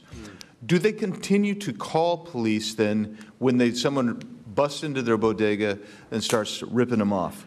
You've put your finger right on the problem. The demoralization of the police department and the demoralization of the general public is stark. I want to give you one example, Congressman, that I think typifies this. I was involved in the Columbus statue litigation in Marconi Plaza in South Philadelphia. It's a beautiful little plaza in a park right on Broad Street. And I was sitting there with numerous Philadelphia police officers and a gang of 30 ATVs and dirt bikes and no mufflers came roaring down the street unmistakable. It was just as abrupt an interruption of a community's life as you can have. And I turned to the police officer and I said, didn't we used to prevent that kind of outrageous lawlessness on the streets? He said, yeah, we used to. Not anymore. You think I'm going to go arrest one of those folks and have Larry Krasner breathing down my neck? Yep. That is a direct example. I was right there. I was an eyewitness. And, Congressman, it is exactly what is demoralizing our community from the point of view of being able to rely on the government to keep safety alive. Thank you. Gentleman yields back. The gentlelady from Pennsylvania is recognized. Thank you, Mr. Chairman. I would have been delighted to welcome the Judiciary Committee to Philadelphia for a thoughtful and honest discussion about how violent crime has dramatically declined in Philadelphia in recent years, the challenges our city continues to face, and how the federal government can help. But that's not what's happening here today. Chairman Jordan has not convened the House Judiciary Committee in the city of brotherly love and sisterly affection to explore how Congress can help to reduce violent crime in Philadelphia or anywhere else. Instead, he's brought his traveling circus to town in order to divide Americans, scare voters, influence elections, and distract from the crushing failure of the House majority to govern in this Congress. Chairman Jordan wants to convince people that gun violence is a Philadelphia problem, but the truth is gun violence is an American problem that is traumatizing families in every corner of every community across this great land. So let's start by making three things clear. One, contrary to the statistics cited by the chairman, violent crime in Philadelphia has decreased dramatically in recent years. Two, our entire country continues to face a daily epidemic of gun violence. Three, that senseless violence is not inevitable. It's enabled by lawmakers who choose to sow chaos with political stunts like this hearing instead of doing their damn jobs. What makes today's sham hearing even more offensive is that while our Republican colleagues are trying to score political points here off the pain of families who have suffered grievous losses, they're simultaneously blocking votes on bills that would prevent gun violence in Philadelphia and across the country by keeping weapons out of dangerous hands and off our neighborhood streets. We all know too many people who've been scarred by gun violence, who've lost loved ones, neighbors, and friends, and who are crying out for action to address this public health crisis. But our Republican colleagues are deaf to those cries. We're seeing work on the ground across the Philadelphia region that offers hope. New violence intervention programs are showing progress. Homicides in Philadelphia this year to date are down by 35% from last year and down 16% from 5 years ago. Police statistics show that violent crime is at its lowest levels here in more than 2 decades. But there is still so much more work to do. Americans are demanding action, and American voters, our children, deserve to know where their representatives stand on the common sense solutions to stop this carnage. Democrats have introduced bills that would close background check loopholes, that would implement red flag laws, promote the safe storage of firearms, and ban assault weapons and ghost guns. But our colleagues refuse to join us in demanding votes on those bills. Philadelphians and all Americans deserve a Congress that does its job and passes legislative solutions, not a Congress that spends all its time mired in political sideshows and dysfunction. Our country has serious issues that demand serious solutions, not cynical political circuses like this hearing. Philadelphia deserves better, and America deserves better. Now, I have a direct stake in this subject. 2.5 years ago, I was carjacked at gunpoint by 3 teenagers using a firearm they brought from out of state. Obviously, it was scary to have a gun pointed at my chest. But as I looked down the barrel of that gun, my mind raced, thinking about all the ways Congress could have prevented that encounter by closing loopholes to keep guns out of the hands of people who shouldn't have them, including kids, by giving ATF the funding that it needs to enforce gun trafficking laws, and by addressing the poverty, trauma, and social conditions that led those kids to pick up a gun in the first place. It also occurred to me that the gun pointed at my chest could have been a ghost gun, and I heard a snicker. Yes, your mind does race in funny ways when you are facing a gun. So, Mr. Garber, could you talk about how ghost guns, these untraceable, unregulated firearms that can be bought and sold without a background check, contribute to gun violence here in Philadelphia, and why we need legislation to address this threat? We saw a 410% increase in the recovered number of ghost guns just in Philadelphia. And the thing is, when we're talking about people with criminal records, they may not be able to walk into a licensed dealer and buy a gun, but they can order a ghost gun kit online and in this a little amount of time have a gun in their home that they can use in these violent crimes. So it is a massive gap in our safety system that we have to close. And Pennsylvania recently passed bipartisan legislation through one house to address this issue, correct? Correct. Okay. Dr. Obiah, you work with young people here in Philadelphia. Can you talk about why it's important to address the toll of gun violence with our youth? Absolutely. So one of the things that we know about gun violence is that the trauma that's sustained early in life has implications for the duration of life. We also know that, as I had mentioned in my testimony, when gun violence occurs, those who are in immediate proximity have long-term mental health needs, and that trauma in and of itself can contribute to future involvement in and exposure to violence. And so it's a very important preventative measure to identify and intervene upon violence for youth. And that's violence within a community, so not just the individual, but the community in which they live. Thank you. I appreciate that. I see my time has expired, although not by as much as some of our other members, so I will yield back. I'm trying to be lenient. The gentlelady yields back. The gentleman from Florida is recognized.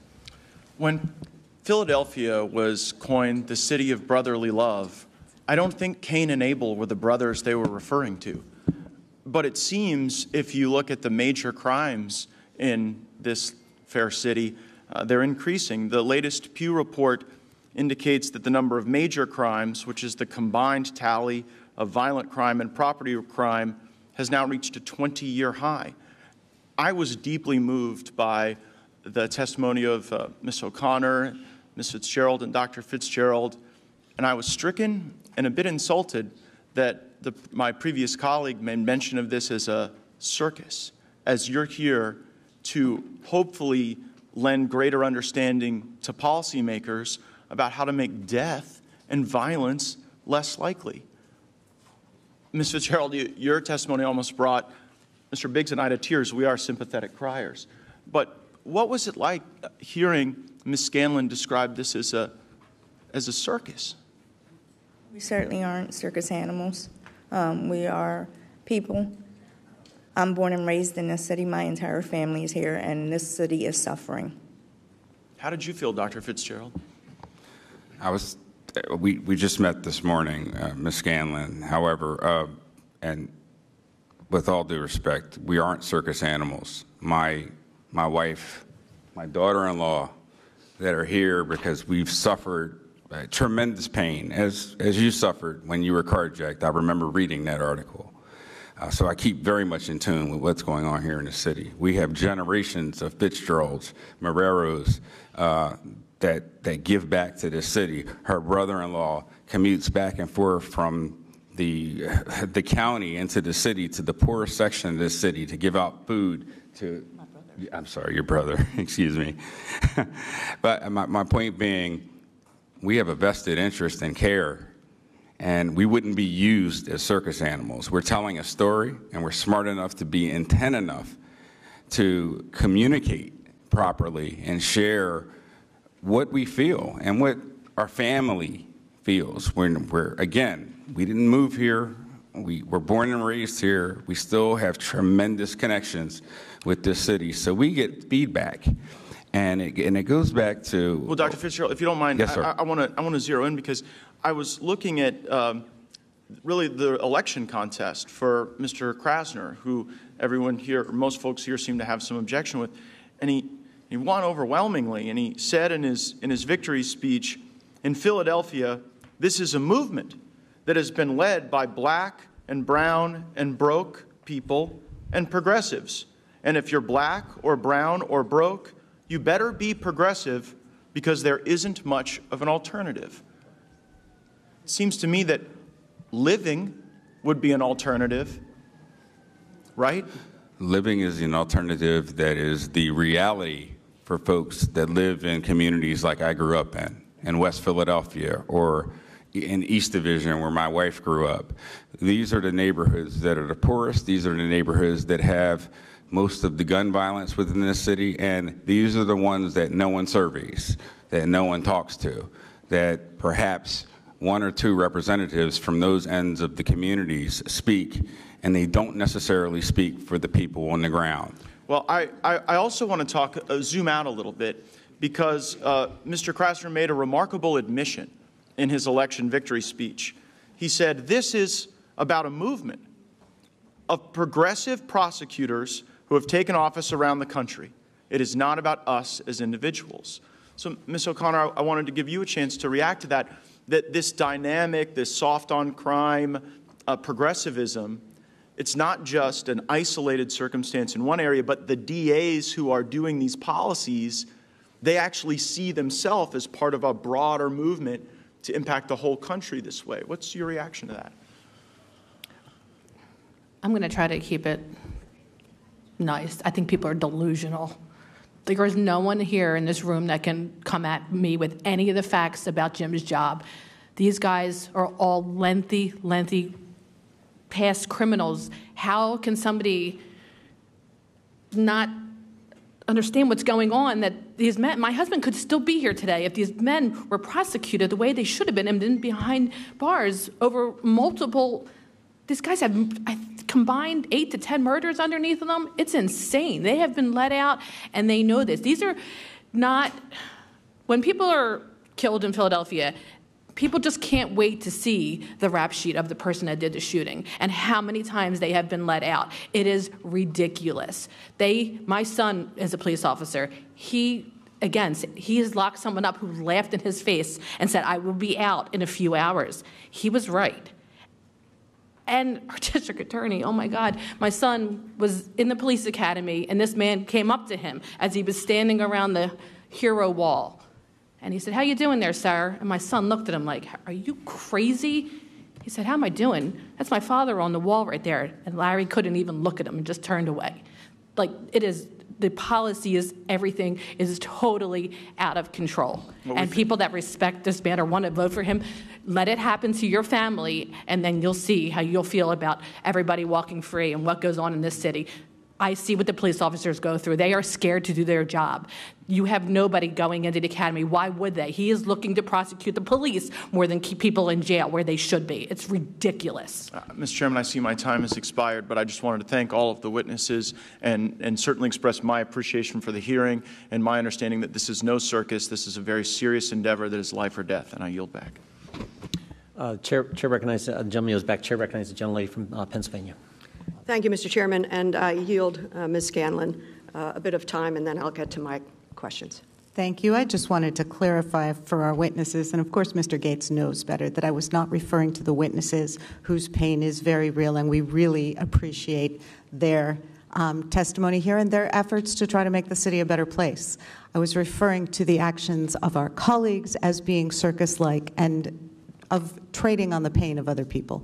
So thank you, Ms. Dean. I yield back to you. Thank you. It seems to me that we have two hearings going on here. And what you have suffered, the folks in this room, the O'Connor family, the Fitzgerald family, there is nothing we can say that will heal your pain, and we know that. But I hope you know that as serious legislators, as somebody who has wanted to do something about gun violence when I was a professor at LaSalle University, when I was a young mother to 3 children, taking my kids to the Million Mom March 24 years ago, some of us are very serious and intentional about wanting to do something, and so you might see some frustration in us. This very committee held a hearing to defund the ATF. Is that the right direction for this country to go? To defund an important law enforcement agency that helps trace back where these criminals are getting the guns. That's why it's a little frustrating here. So again, your losses, we feel very, very deeply. I can't imagine. As a professor at LaSalle University, as I said, I wasn't elected to anything. I had an adult woman in my night class who talked a lot. We'd meet in conference about her writing. We talked a lot about her precious 15-year-old sons, twins. And then the next semester, I read in the newspaper of one of the 16-year-olds being shot and killed based on a gripe, some gripe among 16-year-olds with guns. Let's get serious about how do we get these guns out of people's hands. As federal legislators, what can we do to make a difference, to get illegal guns off the street, to get guns out of the hands of folks who are prohibited purchasers because they're unsafe, they're unwell? Let's get serious about that. So, Dr. Abaya, I want to start with you. You have recited what we know to be an extraordinarily shameful American statistic. Children in this country are more likely to die of gun violence than any other cause. I don't know another nation that wears that badge of shame. That's the United States. That's not just Philadelphia, folks. That's the United States. You're in the trenches. You're dealing with families who are dealing with these incredible losses. What are the most effective things we can do? And you have cited the statistics. In Philadelphia, unlike what some of my colleagues said, crime down 38.28%, homicide, rape down 22%. But let's just stick with the gun violence.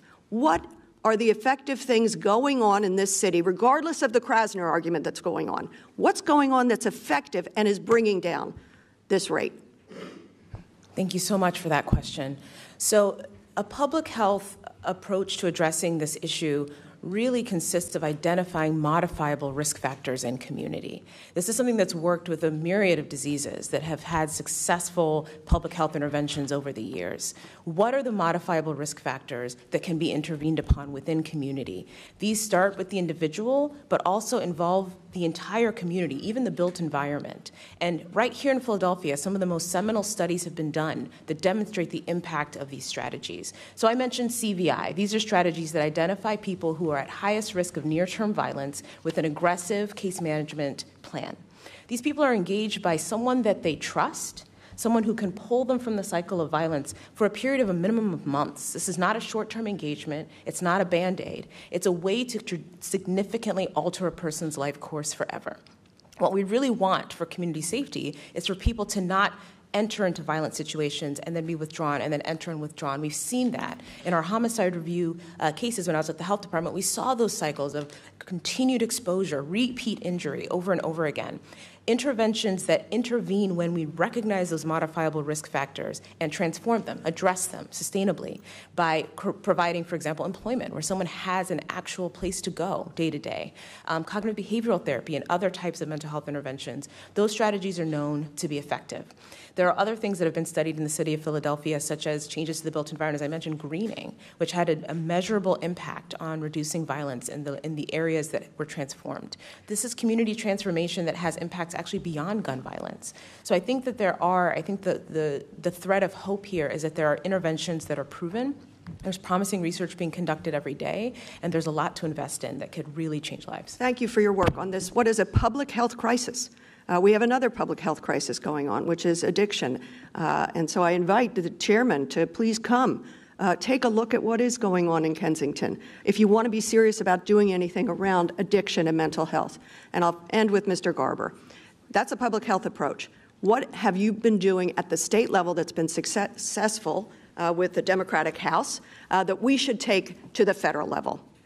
I think we've found ways to find common ground. Right now, we're really focused on firearm trafficking, especially. I was talking to a detective in Montgomery County yesterday about how lapses and slowness in the electronic records of sale system, which is our state public background check system, is impacting their ability to identify traffickers, before someone loses their life. And so we're working with Republicans and Democrats on legislation to address that. And already in the last year, we've had 3 bills, the Extremist Protection Order bill, ghost gun ban, and a universal background check bill. And the background check bill is really important for Congress to look at, because in Pennsylvania, while we have an extremely strong state-based background check law, that we see guns travel up from my home state of Georgia, from the south, up the iron pipeline, right into Philadelphia, and cause this violence.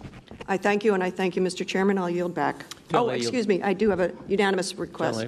Recognize. Consent. I ask unanimous consent to enter into the record the Philadelphia Police Department Major Crimes Report citywide 2024 because I really want to correct the record. Mr. Gates had statistics from some other era. So I ask unanimous consent to put this in to show that homicide is down 38.28%.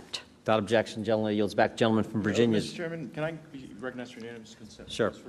Yeah, Mr. Chairman, I just seek unanimous consent to enter into the record the 2023 Pew report that indicated that major crimes were to a 20-year high, which combines violent crime and property crime. Without objection. Gentleman from Virginia is recognized for 5 minutes. Mr. Chairman, if we're doing unanimous consent, I have a couple as well. The gentlelady from Pennsylvania is recognized. There's a January 18th, 2024 article from the Philadelphia Inquirer by the Director of the National Institute for Criminal Justice Reform entitled, "How Philadelphia Reduced Gun Violence in 2023." Without objection. Also, an April 30th article from NBC 10 Philadelphia titled, "Philly Leaders Encouraged by Drop in Homicides So Far This Year." Without objection. Also, an April 12th article from Fox 29 Philadelphia titled, "Carjacking Significantly Declined in 2 Years, Philadelphia Carjacking Task Force Reports." Without objection. And an April 15th article from WHYY titled, "Philly DA Sets Up New Unit Focusing on Repeat Gun Offenders." Without objection. Also, an April 16th article from Axios titled, "Number of Homicides Plummets in Major U.S. Cities," noting that Philadelphia currently is experiencing a 37% decline in murders. Without objection. Mr. Chairman, Thank you. I yield back. This will be my last, Mr. Chairman. I have an additional unanimous consent request. Gentleman is recognized. George Soros prosecutors wage war on law and order at heritage.org. Without objection. Philadelphia's Soros-funded district attorney deceived court to get murderer off death row from the Washington Examiner. Without objection. George Soros' bad bet on progressive DAs from the Philadelphia Citizen. Without objection. While we're keeping Mr. Klein waiting, you all have been here for a couple hours. If you need a break, just let us know. We can certainly give you a chance for a break. Mr. Chairman. Yeah. I just want to say that with all the anti-Semitism we're seeing the anti-Semitism of using George Soros again. It's disgusting. A point of privilege. Mr. Ranking Member, not every criticism of George Soros is anti-Semitic. The criticisms deal with public policy and the matters of rising crime with DAs. I don't know anything about Mr. Soros' faith. I yield back. Gentleman yields back. Gentleman from Virginia is now recognized for 5 minutes. Thank you, Mr. Chairman. I want to thank our witnesses, in particular the Fitzgeralds and Mrs. O'Connor, for being here. Your stories are tragic, and we share your grief. I love the city of Philadelphia. I love to come here and visit. The history is amazing, and my kids love it. We came up here and got to tour around. We tried to go to a pizza place up in Callow Hill, crossed under the convention center, and that was a wrong turn because we saw some tragic individuals underneath that tunnel, and we want to come back here. I told my kids I was coming up here for a hearing, and they looked and said, "Daddy, don't go back to the convention center," because they remember what they saw here. So there is greatness in your city, but there's also crisis in your city. And the crisis comes as a result of the budget that Mr. Biggs put in the record, which in 2021, I'm just going to read it. To address fiscal challenges and issues with equity in law enforcement, the Philadelphia Police Department's budget was reduced by $33 million. That had a real impact. When Chairman Jordan asked how short on officers are they, well, I got on Google, and it says in a force of 6,500, at the beginning of this year, they were short about 1,000. And over 100 retired on January 1st of this year. Over the next 2 years, another 600 are scheduled to retire. There is a crisis in confidence among law enforcement, and that is having a real impact on crime in Philadelphia. Over the last year, property crimes, including retail theft and carjackings, have risen by more than 15%. Retail theft has increased by almost 28%, while vehicle theft has skyrocketed by 72%. And that comes from this district attorney that refuses to prosecute. Mrs. O'Connor, I wanted to ask you in particular about when you mentioned in your testimony about the 4 men involved in your husband's shooting, at least 2 had prior convictions for violent crimes, including murder, and at least 2 had lenient sentences and were out on bail or parole. Can you just go into detail a little bit on that and what that does to crime in the city? It's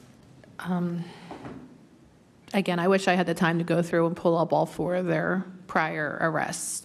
It's these guys there was one over 21, the rest were under 19, 18 years old. And just the amount of, I guess it starts with the gun charges that they were arrested for. And to be let out on that, well, why?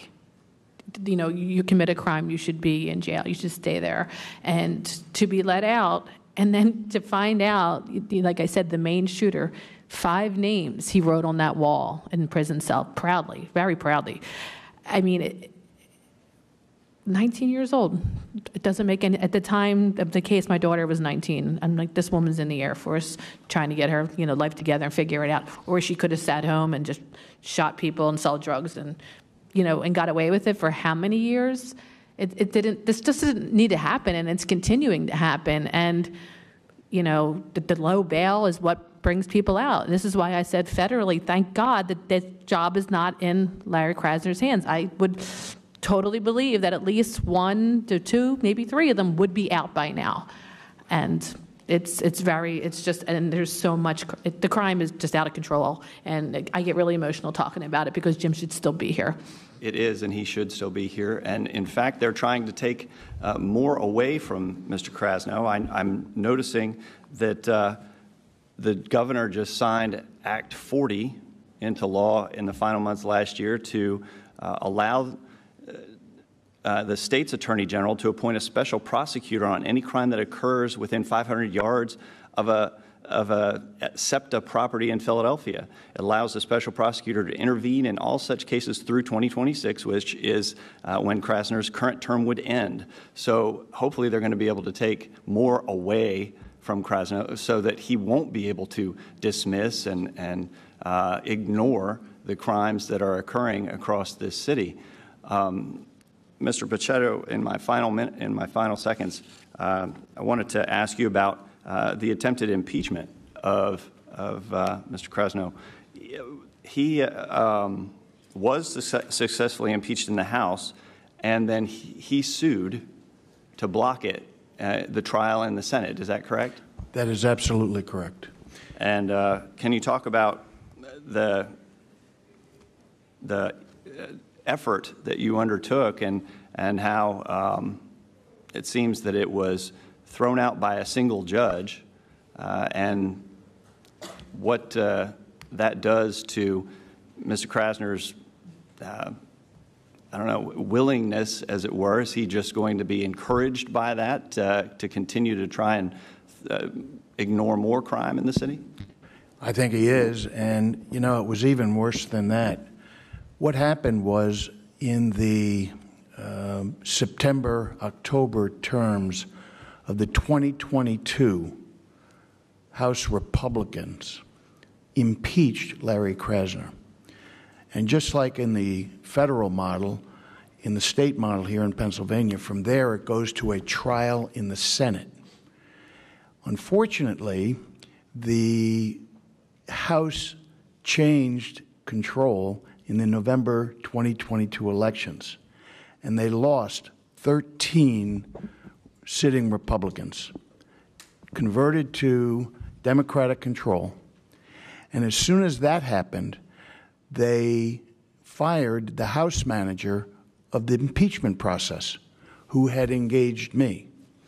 So we were essentially shut down by politics and never had the chance to really present the case to the Senate. And then, as you point out, thereafter, Mr. Krasner presented a petition to a Democratic judge who, in I believe a partisan way, interrupted the process. And the impeachment is now in mothballs. But, you know, I wish to point out one of the biggest issues in the Krasner impeachment has nothing to do with whether crime is rising or crime is going down or that type of thing. It's the manner in which he disregards victims of crime. Victims have state and federal rights. And most recently, Larry Krasner was held in contempt of court in federal proceedings where he directly lied to the court about consulting with victim crime families in implementing reductions in sentences. It was a direct lie. He was called out on it. It was confirmed in the Third Circuit. It's an act of misconduct. Thank you. Thank you. Gentleman yields back. Gentleman from North Carolina is recognized. Thank you, Mr. Chairman. And I want to just thank all of the witnesses for being here. I was born in Philadelphia. My father, his entire family's from Philadelphia, and so every time I come back, it has a special place in my heart. And I do believe that every single one of you here wants Philadelphia to be the best that it possibly can be. And so I'm going to focus my questions on things that might help prevent violent crimes from occurring. I represent Wake County, North Carolina, and this is a place that's home to both metropolitan centers like downtown Raleigh and smaller, much more rural towns. Yet each part of my district represents the challenges that we've heard today, though not with our district attorney. But what we've seen is that violence isn't segregated to large cities or democratic areas. Today, we have violence because it's easier than ever to access a firearm and to access it illegally. I call my sheriff. I only have one sheriff because I only represent one county, but I have 10 chiefs of police. I call them every 4 to 6 weeks just to check in. The two things they tell me every single time: number one, too much access to illegal firearms. It threatens the communities, and it threatens their own officers. The second thing is how difficult it is to recruit officers. It's easier in some of the small towns because the cost of living is lower and you just know everybody. But particularly in Raleigh, it's very difficult to recruit officers. And so I've been working on that, in particular trying to recruit all different kinds of officers and more female officers, because they tend to be better at some of the de-escalation that we need to see when they confront the community. But I want to share a recent example from a suburban neighborhood in my district, Headingham. In October of 2022, Headingham experienced a mass shooting. The shooter was a 15-year-old who took a firearm that he used to kill 5 people from his family home, and it was left unsecured. In North Carolina, guns are now the leading cause of injury or death for children, surpassing car accidents. And one of the reasons for this tragedy is the lack of safe storage. Same all across the country. 42% of the households in my state own firearms, legally own firearms. But half of those households do not have safe storage. Nationally, 70% of school shootings are committed by children who have had unsecured guns in their home. 75% of unintentional shootings of children are committed with unsecured guns, and 80% of firearm suicides by children involve family weapons. In addition, thousands of unsecured guns are reported stolen in North Carolina and across the country, threatening not only their families, but the communities where these guns end up proliferating. My first question is for Dr. Abaya. How does safe storage factor into community violence intervention programs? Thank you for that question. So safe storage is incredibly important in any community violence intervention structure or ecosystem. Specifically, when it comes to children, we know that there's no circumstance under which a child should have access to a gun. So safe storage is a kind of fundamental component of anticipatory guidance for pediatricians who are engaging with children. There's great evidence that safe storage prevents accidental injuries, as you identified, suicides. And I think that there is untapped promise for community violence, the unique nature of interpersonal violence that we see on the streets. Because as you mentioned, unsecured guns can end up causing violence in a myriad of ways. Safe storage has been shown to be most impactful if you link education with device provision. And so programs like the one at CHOP that help families by both giving them the information they need to keep their children safe and providing them with information about a specific device have been shown to be most effective. And there's also evidence that families are receptive to this messaging, especially when it comes from trusted voices like their primary care provider. So there's a lot of potential to increase safe storage, specifically in protecting children. Okay. Mr. Chairman, I'd like to ask the Fitzgeralds a question. And I am so devastated by the story of what happened to your son. And I hope that you get the justice that you're seeking. But I want to talk about safe storage in that context because, as Mr. Nadler described, the person who killed your son in such a heinous, violent, and cruel way had known mental health problems, well, at least from the record, it seemed like, but also had a family that allowed him to have access to these guns. And so we can let you talk about his mental health problems, but his family let him have access to these guns when he was under the age of 21. Do you think that safe storage or some way of dealing with that could have been helpful in your situation? So I'll answer that question. Yes, I do believe his family gave him access to guns. As far as the mental health, I have to say that during his preliminary, he said that he did not have any mental health history. So I don't know where that statement is coming from. But yes, I do feel that he had access to guns, and I do feel that his family gave him that access to them. He was underage. He was under the age to legally have a gun. And so, yes, I don't believe they locked him up. I believe they shot on their property. I believe he target shot. And, yes, he has pictures on the Internet with all kinds of guns. Okay, thank you very much. And, Mr. Chairman, I yield back. Mr. Chairman, I have a UC. Gentleman's recognized. Thank you, Mr. Chairman. I want to put in a Pew Trust report which indicates that my home state, my home community, Phoenix, one of the highest per capita gun ownerships in the nation, constitutional carry, has one of the lowest homicide rates, 8 per 100,000, which is 3.5 times less than Philadelphia. And ask that to... Without objection. Gentleman from New Jersey is recognized for 5 minutes. Thank you, Mr. Chairman. First of all, Dr. Fitzgerald, Mrs. Fitzgerald, Ms. O'Connor, I'm sorry you have to be here, and I mean that. And you're here for a specific purpose. And I don't want us to lose what the focus of this hearing is, and we have to keep our eye on the ball. You know, politics is a nasty business sometimes, and sometimes when folks are in a corner, they want to talk about everything over here, the shiny object over here. But we really need to talk about what's happening in Philadelphia, and we need to talk about the policies in Philadelphia with this prosecutor. That's what we're here for. And I got to tell you, I live at the Jersey Shore. My district is the New Jersey Shore. I'm sure you're familiar with it. In the summertime, actually for about 5 months of the year, we're more Philadelphia and eastern Pennsylvania than we are New Jersey.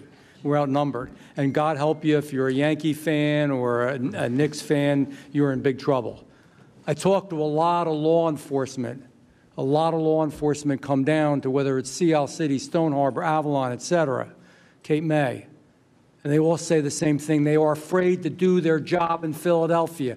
That's the issue we're talking about today. That's why we're here. I talk to people who live in Philly, that love Philly. It's in their blood, multiple generations, and they are scared. And they are not only, let me just, the 1,000-pound elephant or whatever. They're not all white. They're white, they're black, they're Hispanic, they're Asian. They're all afraid because violence is, we're all afraid of it, and we all deserve to live in a safe home, in a safe neighborhood with police that can do their job. And you know, we're talking about the death penalty and Donald Trump and ghost guns and George Soros and anti-Semitism. No, George Soros, the issue is he purposely and willfully has made it a goal of his to liberalize and change prosecutors throughout the United States of America, including Philadelphia, and is directly involved. It has nothing to do with anti-Semitism. We talk about political agendas, safe storage.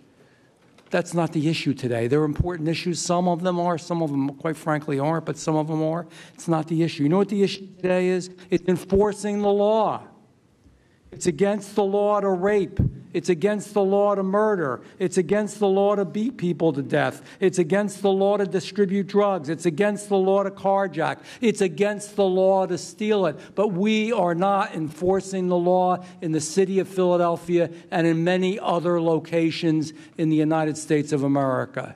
And we can talk about all these other issues that people are bringing up today, but that's the issue that we're here for.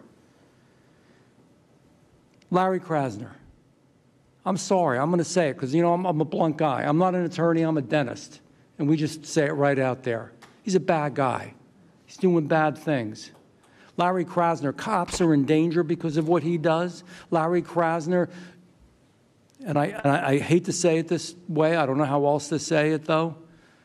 Your son, your husband, isn't here because of his policies. It's common sense. How can you keep leaving people out over and over and over again when they've killed and raped and stolen and hurt others? It doesn't make sense. It's wrong. All those other issues are important, but this is what we're here for. It has to stop. That's why we're having that hearing. I'm sick of it. I'm tired of it. The problem was created by politicians. And so now I guess politicians, we got to try to straighten it out. But this is a created problem that didn't need to happen, and it shouldn't happen. And God help you. I feel so bad for you having to sit here through all this stuff and hear it all. I know your hearts are broken, and there's no words. You know, nobody can say, we know how you feel. I don't know how you feel. I didn't lose my spouse. I didn't lose my son, so I don't know how you feel. I can only imagine it. Ms. O'Connor, can you tell quickly the impact of lenient sentencing and bail policies on your tragedy specifically? Was it those policies that caused this to happen to you? Yes, I've said it. Thank you. I'll say it again. My husband should still be here. What measures do you believe need to be enacted to make this better? I think you know the answer to that. People need to be locked up and kept in jail. These males had 10 guns in the room when that shooting happened. 10. And they're released. And they have been released. Talk it about is gun storage. ridiculous. Damn it, they're bad people. Let's face it, we got to understand something in this world. There are good people and bad people. There are some bad people. Bad people need to be in jail, sometimes for the rest of their lives. So they can't do this to good people like you. Dr. and Mrs. Fitzgerald, what would you do right now if this was your world and you could change it and you could make it right today? If you had the supreme power, what would you do to change this? I know it's a hard question. The doc gave it to you. I'll answer as well. We'd start enforcing the law again. Right. There are laws for a reason. There's lawlessness in this city. Enforce the damn law. Victims this isn't are complicated. Yes. We're trying to make it complicated, but it's not. Enforce the law. Bad people should be in jail. These are real bad people. I'm sorry to interrupt. Doctor. I just have to tell you, this committee believes in justice, right?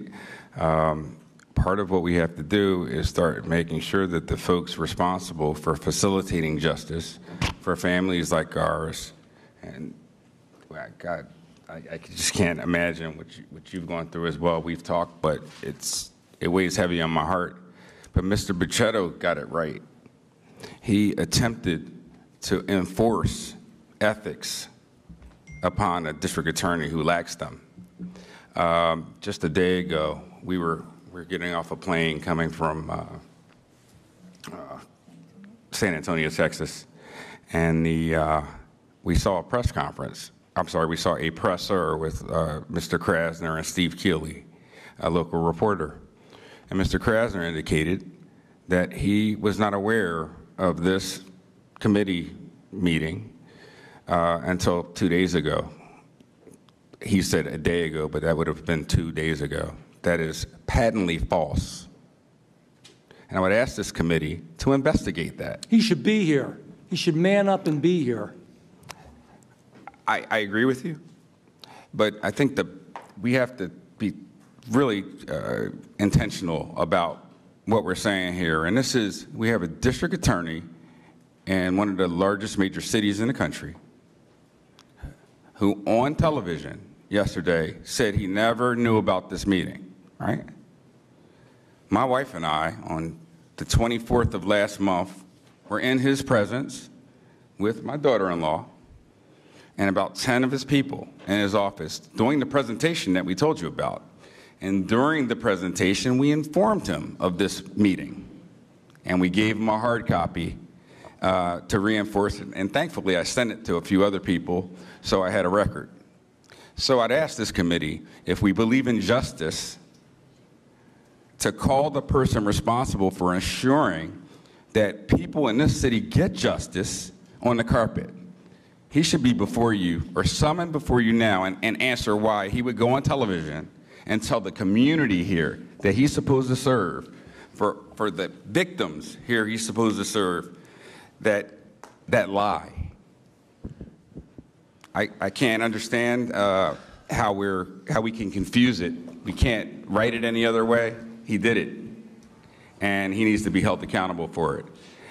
We can prove it. The guy who is district attorney went on television and told the community that he represents, that he's supposed to serve, that he didn't know about this hearing, but you had told him specifically about it 2 weeks prior to him making that statement. That is correct. That's your testimony, Doctor? That is our testimony. All right, I let my wife answer as well, but please. I appreciate you sharing that with the committee. That's important information that I think, frankly, Philadelphians need to know. And to this point that Mr. Gates and others have brought up about this effort to elect those kind of individuals to the district attorney's position, need to know about as well. Gentleman yields back. Appreciate that. The gentleman from Maryland is recognized. Thank you, Mr. Chairman. I've only got 5 minutes, but I do want to pursue this issue about whether Mr. Krasner was invited or not. But we can come back to that in a moment. My understanding was that he was not, but we should. Invited. That wasn't what. That wasn't what. I'm not Dr. saying, Fitzgerald said.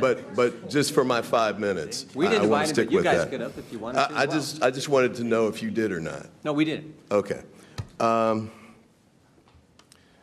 Let me say this: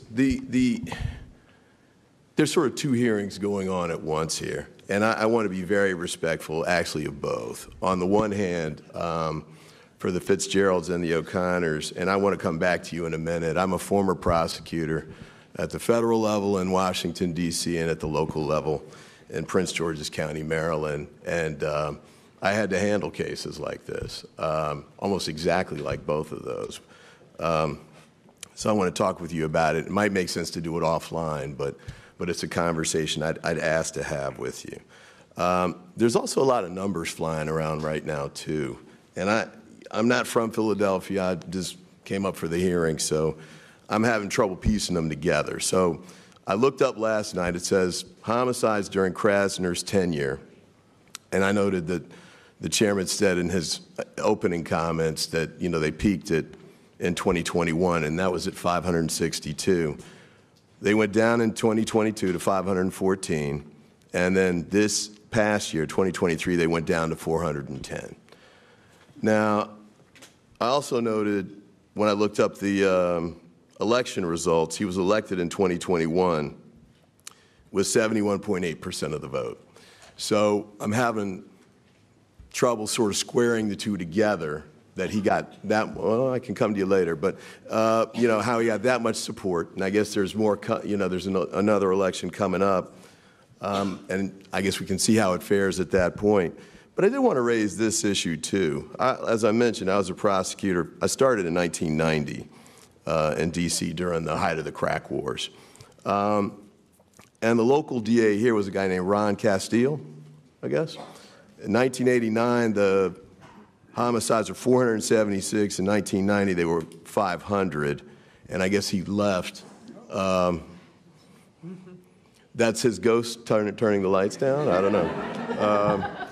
I guess he left in 1991 to run for mayor, and he lost that race. But I did want to kind of note that those two numbers, 476 and 500, were significantly higher, actually, certainly than Krasner's in 2023 from 410. Now, normally at a hearing like this, one of the things I would like to do is figure out why that's the case. You know, what was happening in 89, what was happening in 90, what's happening now. And then we would try and put together legislative priorities to figure out how to continue to bring the numbers down in Philadelphia and across the country. But that's not what we're doing today. And the chairman mentions, you know, crazy things about policies, focused primarily on Philadelphia, but I got to note a couple too. Ghost guns, which was referenced a few minutes ago.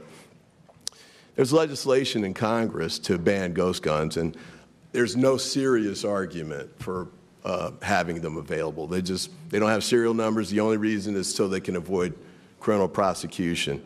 There are 0 Republican sponsors for that bill. I think it's 150 plus or something on the Democratic side. I've got a bill called Raise the Age, which would lift it from 18 to 21 for you to be old enough to buy an assault weapon. And I didn't think that would be controversial because current federal law already is you've got to be 21 to buy a handgun. I have 0 Republican co-sponsors for that bill. We're well over 100. Defund the police, which has been raised repeatedly by my colleagues. But I've got to note that I've got at least one colleague on this panel who's got a bill to defund the FBI and another one who's got a bill to defund the ATF. So, Ms. O'Connor, I'm glad your case is being handled in the federal court, but if that bill were to pass, they wouldn't have the apparatus to do it. So, you know, I think it's important for us to try and figure out how to continue to address these problems, and they're not easy to address. They're very challenging in a lot of ways. I don't think it's fully partisan either. When I was walking here from the hotel, I passed a billboard in the next block down, and it was by J.P. Chase, not exactly a liberal bastion. But they're trying to find, they're proposing efforts at reentry, trying to help people who are coming out of jail to get back integrated into the community and find jobs. And I think that's important. In fact, I started reentry programs when I was a local prosecutor because 99.999% of the people who go to jail, even for murder and rape, are going to come out eventually, even if they get convicted in federal court. So we should try and find ways to help get them back on the right track. And the Koch brothers. Not a group I typically praise. In fact, this might be the first time I've ever said anything positive about the Koch brothers in public. But I'll say this, they do recognize that we have to try and find ways to address these criminal justice issues in a bipartisan way. And sort of the partisan back and forth in a forum like this really doesn't get there. So I'm over my time, maybe not as much as some of the others, but I want to renew this request. You all don't know about this, but this is my 4th time doing it before this committee, for us to try and get to a point where we can move forward with bipartisan legislation, bipartisan efforts to address policies that can make a difference. Some of them are going to be conservative. Some of them will involve keeping more people in jail for longer periods of time. Some of them won't. Some of them might also involve dealing with the fact that we have 400 million guns in the United States. That's like more than one for any person in the United States. And young people in my community and across the country have far too easy access to getting them. And as we saw in Michigan, and apparently in your case as well, parents who are not willing to step up and keep them under control and keep them away from those guns. So look, I thank you all for being here, Ms. O'Connor, the Fitzgeralds in particular, because this is a weight you're going to have to carry for the rest of your lives, and you're doing an outstanding job with it based on what I've seen today. And I encourage you to do it because it's important to keep the pressure on. Beyond Larry Krasner, folks like the House Judiciary Committee who can do bigger things than we're doing today to try and address the issues that you've raised. Thank you for what you're doing, and Mr. Chairman, I yield back. I appreciate the gentleman. The gentleman yields back, and I would just say to the gentleman's request for bipartisanship, we did that 2 days ago. Your bill. Oh, can I mention that? Can I mention that? Recruit and retain. So we passed a bill 2 days ago. Gentleman's recognized again. Thank you. So I co-sponsored it with a Republican from Texas. And we just thought the bill would fly through. But one of my Republican colleagues actually objected to the bill. In fact, it was more than it was two. So we know with a voice vote. But this is a bill to get more police officers, to find ways to get more police officers to join and to keep them around. Let the record show the chairman did not object. I've supported the legislation. I thank the chairman for that. I really do. But it's an example of the automatic sort of going to corners, going to talking points, instead of finding a way to work together. I think that bill will be on the floor in a couple weeks and will likely pass the House of Representatives, which is what I think the gentleman from Maryland would like to see. Appreciate the gentleman. Gentleman yields back. The gentleman who came the farthest, the gentleman from California, is recognized. There are two sights that we should never see in this country, but have become all too familiar in places like this. The first is open-air drug markets. The second is stores that have to put basic merchandise under lock and key, not just jewelry or expensive electronics, but gardening supplies at Home Depot, soap and shampoo at CVS. These conditions make people feel unsafe, they degrade the quality of life, and they fuel still greater criminal activity. And yet, these conditions do not exist uniformly across the country. Rather, they are concentrated in jurisdictions like this one. They are the product of conscious political choices. So, Mr. Grace, as one example, could you tell us about the Kensington neighborhood here in Philadelphia, the open-air drug market there, and the political choices that have ushered in that reality? Get your microphone there. Happy you asked this question. So this, again, points directly to Larry Krasner. The 24th Police District was a district I was at for 12 years. It's Kensington, Allegheny. In the media, it's known as the Kensington Beach. You see videos of it. In fact, this is very embarrassing. Mexico used video from Kensington Avenue as an anti-drug commercial in Mexico. It is the land of the walking dead. It is disgraceful. I've never seen it this bad in my life. And there's one reason why it's this bad. It's Larry Krasner. It all points back to him. He has stopped the gears of the criminal justice system from working. And when this happens, we saw the pile up down there. He stopped locking people up for minor possessions, which people down there in Kensington we would lock up for heroin, mainly, crack sometimes. Now they're getting fentanyl. They're users, they're not selling, they have low levels on them. Now they're not being prosecuted. Well, we're not just talking about sending them to jail. What happens is they go to court and they get put in treatment programs and they get help. Not all of them. Most of them come back to the streets and they're off the street. Some of them do get help and they don't come back. And they prosecute the drug dealers. That's not happening anymore. So what we see now is exactly points to Larry Krasner, is the pile up from the criminal justice system not doing what it's supposed to do. The drug users are not getting help. The drug dealers are not getting prosecuted. And we have Kensington Avenue. It is a disgrace. That's such an important point, is these policies are fundamentally lacking in compassion because they don't get people the help that they need to turn their lives around. Mr. Bichetto, could you tell us about what the district attorney's approach to retail theft has been and what the consequences have been? Well, the consequences have been terrible. The memo that was circulated in the district attorney's office said that any retail theft not exceeding $500 in value will not be prosecuted. The line DAs are to stand down and dismiss the charges. The consequence has been rising levels, frightening rising levels of retail theft, to the point where major and minor department stores, pharmacies, bodegas, are all moving out of Philadelphia. Wawa moved several facilities out of Philadelphia. H&K moved out of Philadelphia. All of these retailers that rely upon some semblance of enforcement of anti-theft laws are moving out. The ones that haven't moved out, they're hiring their own private police force. They're hiring their own security guards. And unfortunately, we had a situation not long ago in Philadelphia where a private security guard actually shot and killed a would-be thief. Now, you don't want would-be thieves of minor amounts of money being shot to death.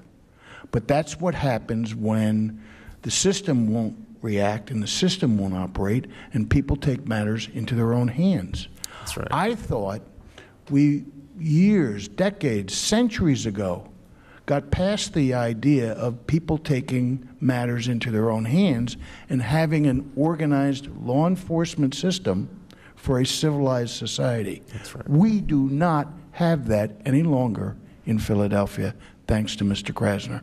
The link couldn't be clearer between the political choices and the reality that folks are forced to cope with. And, you know, for the last year, Mr. Chairman, this committee has been examining the crime crisis that exists in cities across this country. And everywhere we look, it's the same story. It's the same three causes. It's criminal laws that don't have appropriate consequences for criminal activity. It's police departments that have been deprived of funding and personnel. And it's prosecutors who refuse to fairly and even-handedly enforce the law. It is the triumph of politics over public safety, and I agree with my colleague from Maryland 100%. We need to have bipartisan support for restoring the proper place of public safety. Fortunately, that is, I think, what you're seeing right now, is the pendulum is starting to swing back towards sanity. Even in my home state of California, the district attorney of San Francisco was recalled. The district attorney of the neighboring county, Alameda, where Oakland is on the verge of being recalled. Police departments that had their funding cut have had it restored, and a ballot initiative that would reverse some of our worst drug and theft laws is gaining overwhelming support. So the work of this committee, I think, has been very important in swinging the pendulum back the other way. And as a final note, I just want to say thank you to the victims and families who are here. Your voice is incredibly important in that as well. I can't imagine how painful it must be to relive the loss and the trauma and the horror that you went through, but your voices are incredibly important in catalyzing the change that this city and this country needs. Thank you. I yield back. Gentleman yields back. Chair now recognizes the gentleman from this great state, Mr. Muser from the state of Pennsylvania. Thank you, Mr. Chairman, very much. It's great to be here. Appreciate you inviting me and waving me onto this committee. Incredibly compelling testimonies. Just feel so much emotion towards each one of your testimonies. Certainly to the Fitzgeralds, beyond condolences, the Stevens, Ms. O'Connor, Mrs. O'Connor, so many real-life situations that you're expressing to us. Your testimony is very real. And it's very frustrating for me to hear some want to deny the realities of crime, of the sense of safety that people have. We're smash and grabs, and we got this new migrant crime. We got squatting. We got all these new terms basically that have been created just over the last couple of years because of the reasons that have been very well expressed here. Also the character of the district attorney. I mean, the list goes on. Us in Pennsylvania know this individual and know his shortcomings, and yet he does get reelected overwhelmingly, and he can't even tell the truth about whether or not he knew about being here, which under testimony, Dr. Fitzgerald stated emphatically, yet was even questioned. Even that was not treated in a credible manner. If we can't face reality, we're certainly not going to solve the problem. So crime is out of control. Since Krasner's been in, murders in Philadelphia, no matter how you slice it, are up over 30%. There's minimal enforcement that takes place. I mean, look at our campuses, even University of Pennsylvania, certainly Columbia, UCLA. The list goes on. There's no enforcement taking place. It was allowed to fester until it got to a breaking point, and finally they went in. And that's what's happening on our streets when you just let it go. And I don't have to tell you, Dr. Fitzgerald, or Mr. Gerace. You know it, and you see it, you live it. So the reasons are we've discussed. Prosecutors are simply not prosecuting. As a matter of fact, in Philadelphia, the prosecution rate of violent criminals is down under 30%. 6-7 years ago, before he got into office, it was nearly 70%. And you know what? In most cities, many cities anyway, it is that high. Compare Philadelphia to San Diego. San Diego has a prosecution rate above 70%. Krasner, by the way, no longer provides the data on his prosecution rate, so we think it's about 30%.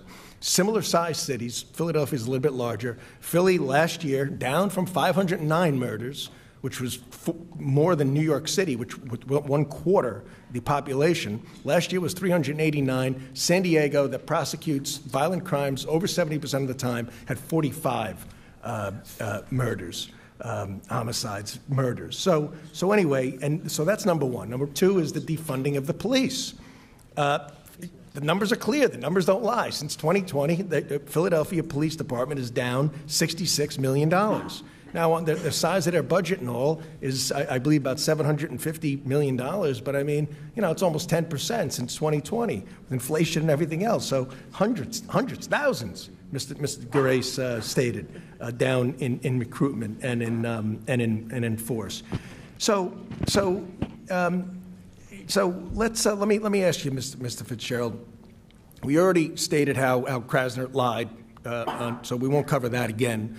But do you believe that Krasner is not prosecuting those who break gun laws, not enforcing the simple gun laws that some feel are the answer to all this? But are gun laws that exist in Pennsylvania and Philadelphia being enforced, or are they being let out as well? As a chief of police in another state now, it's hard for me to focus simply upon Philadelphia. However, I obviously have deep roots here within the police department, and I will tell you that there is a dramatic effect in the city for when there is a lack of prosecution for gun-related crimes. I'll cite an instance. I have a family member that's in politics here who was in his district, and he said hello to someone that he knew probably should have been in jail. He talked to the person and said, "What's going on? You just got arrested for having a gun." This person had been arrested 5 times for having firearms in their possession, and said, Yeah. "You know why I'm out." So if these gun laws were enforced, you think there'd be less gun violence? I believe that if these gun laws here in the Commonwealth of Pennsylvania were being prosecuted effectively, were being pursued effectively, would work. We're not perfect. No one's perfect. We're not asking that a district attorney's office be perfect or even legislature. But what we can ask for is there be a semblance of civility. Sure. And that civility comes with having the rule of law. And when the rule of law is not enforced, you have anarchy. And we're seeing anarchy in our cities. I'm in Colorado now. I've been a police chief in Iowa. I've been a police chief in Texas twice, Pennsylvania.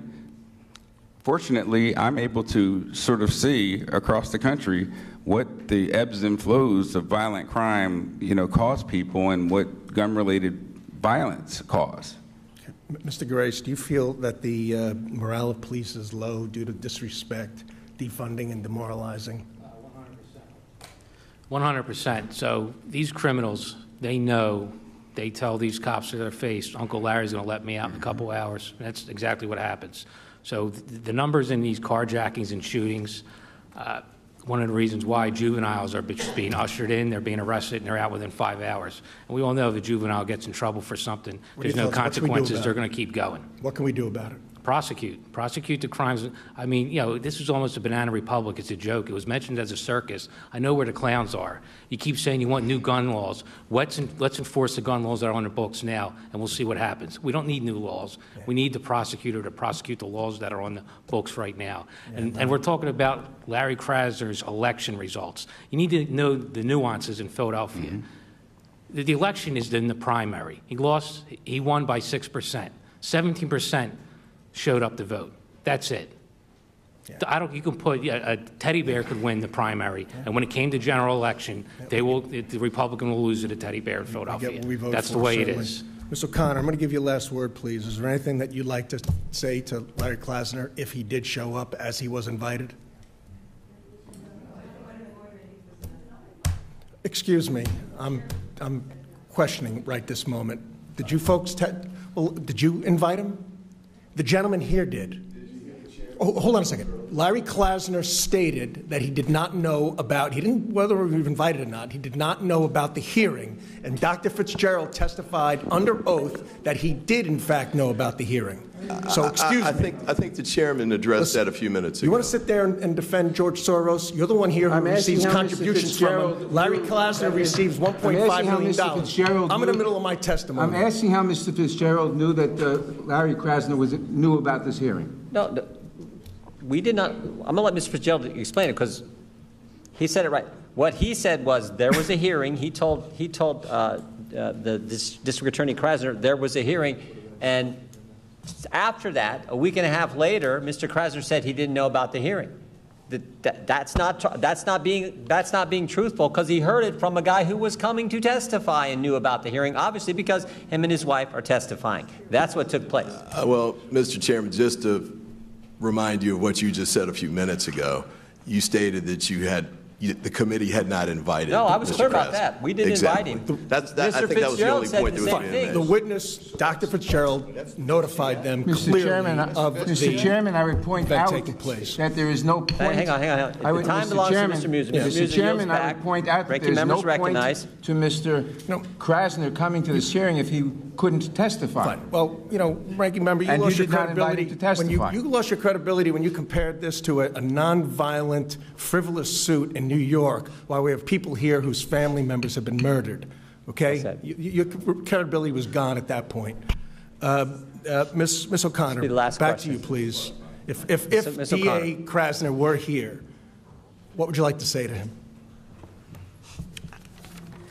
I think I said it at the end of my testimony. Jim got up to go to work that night, and his job was to save and protect our city. And he was supposed to come home to me in the morning. He did his job. If you did yours and kept criminals where they're supposed to be, behind bars, maybe Jim would still be here today. Do your job. Thank you. I yield back, Mr. Chairman. Gentleman yields back. I want to thank Ms. O'Connor. I want to thank you for being here.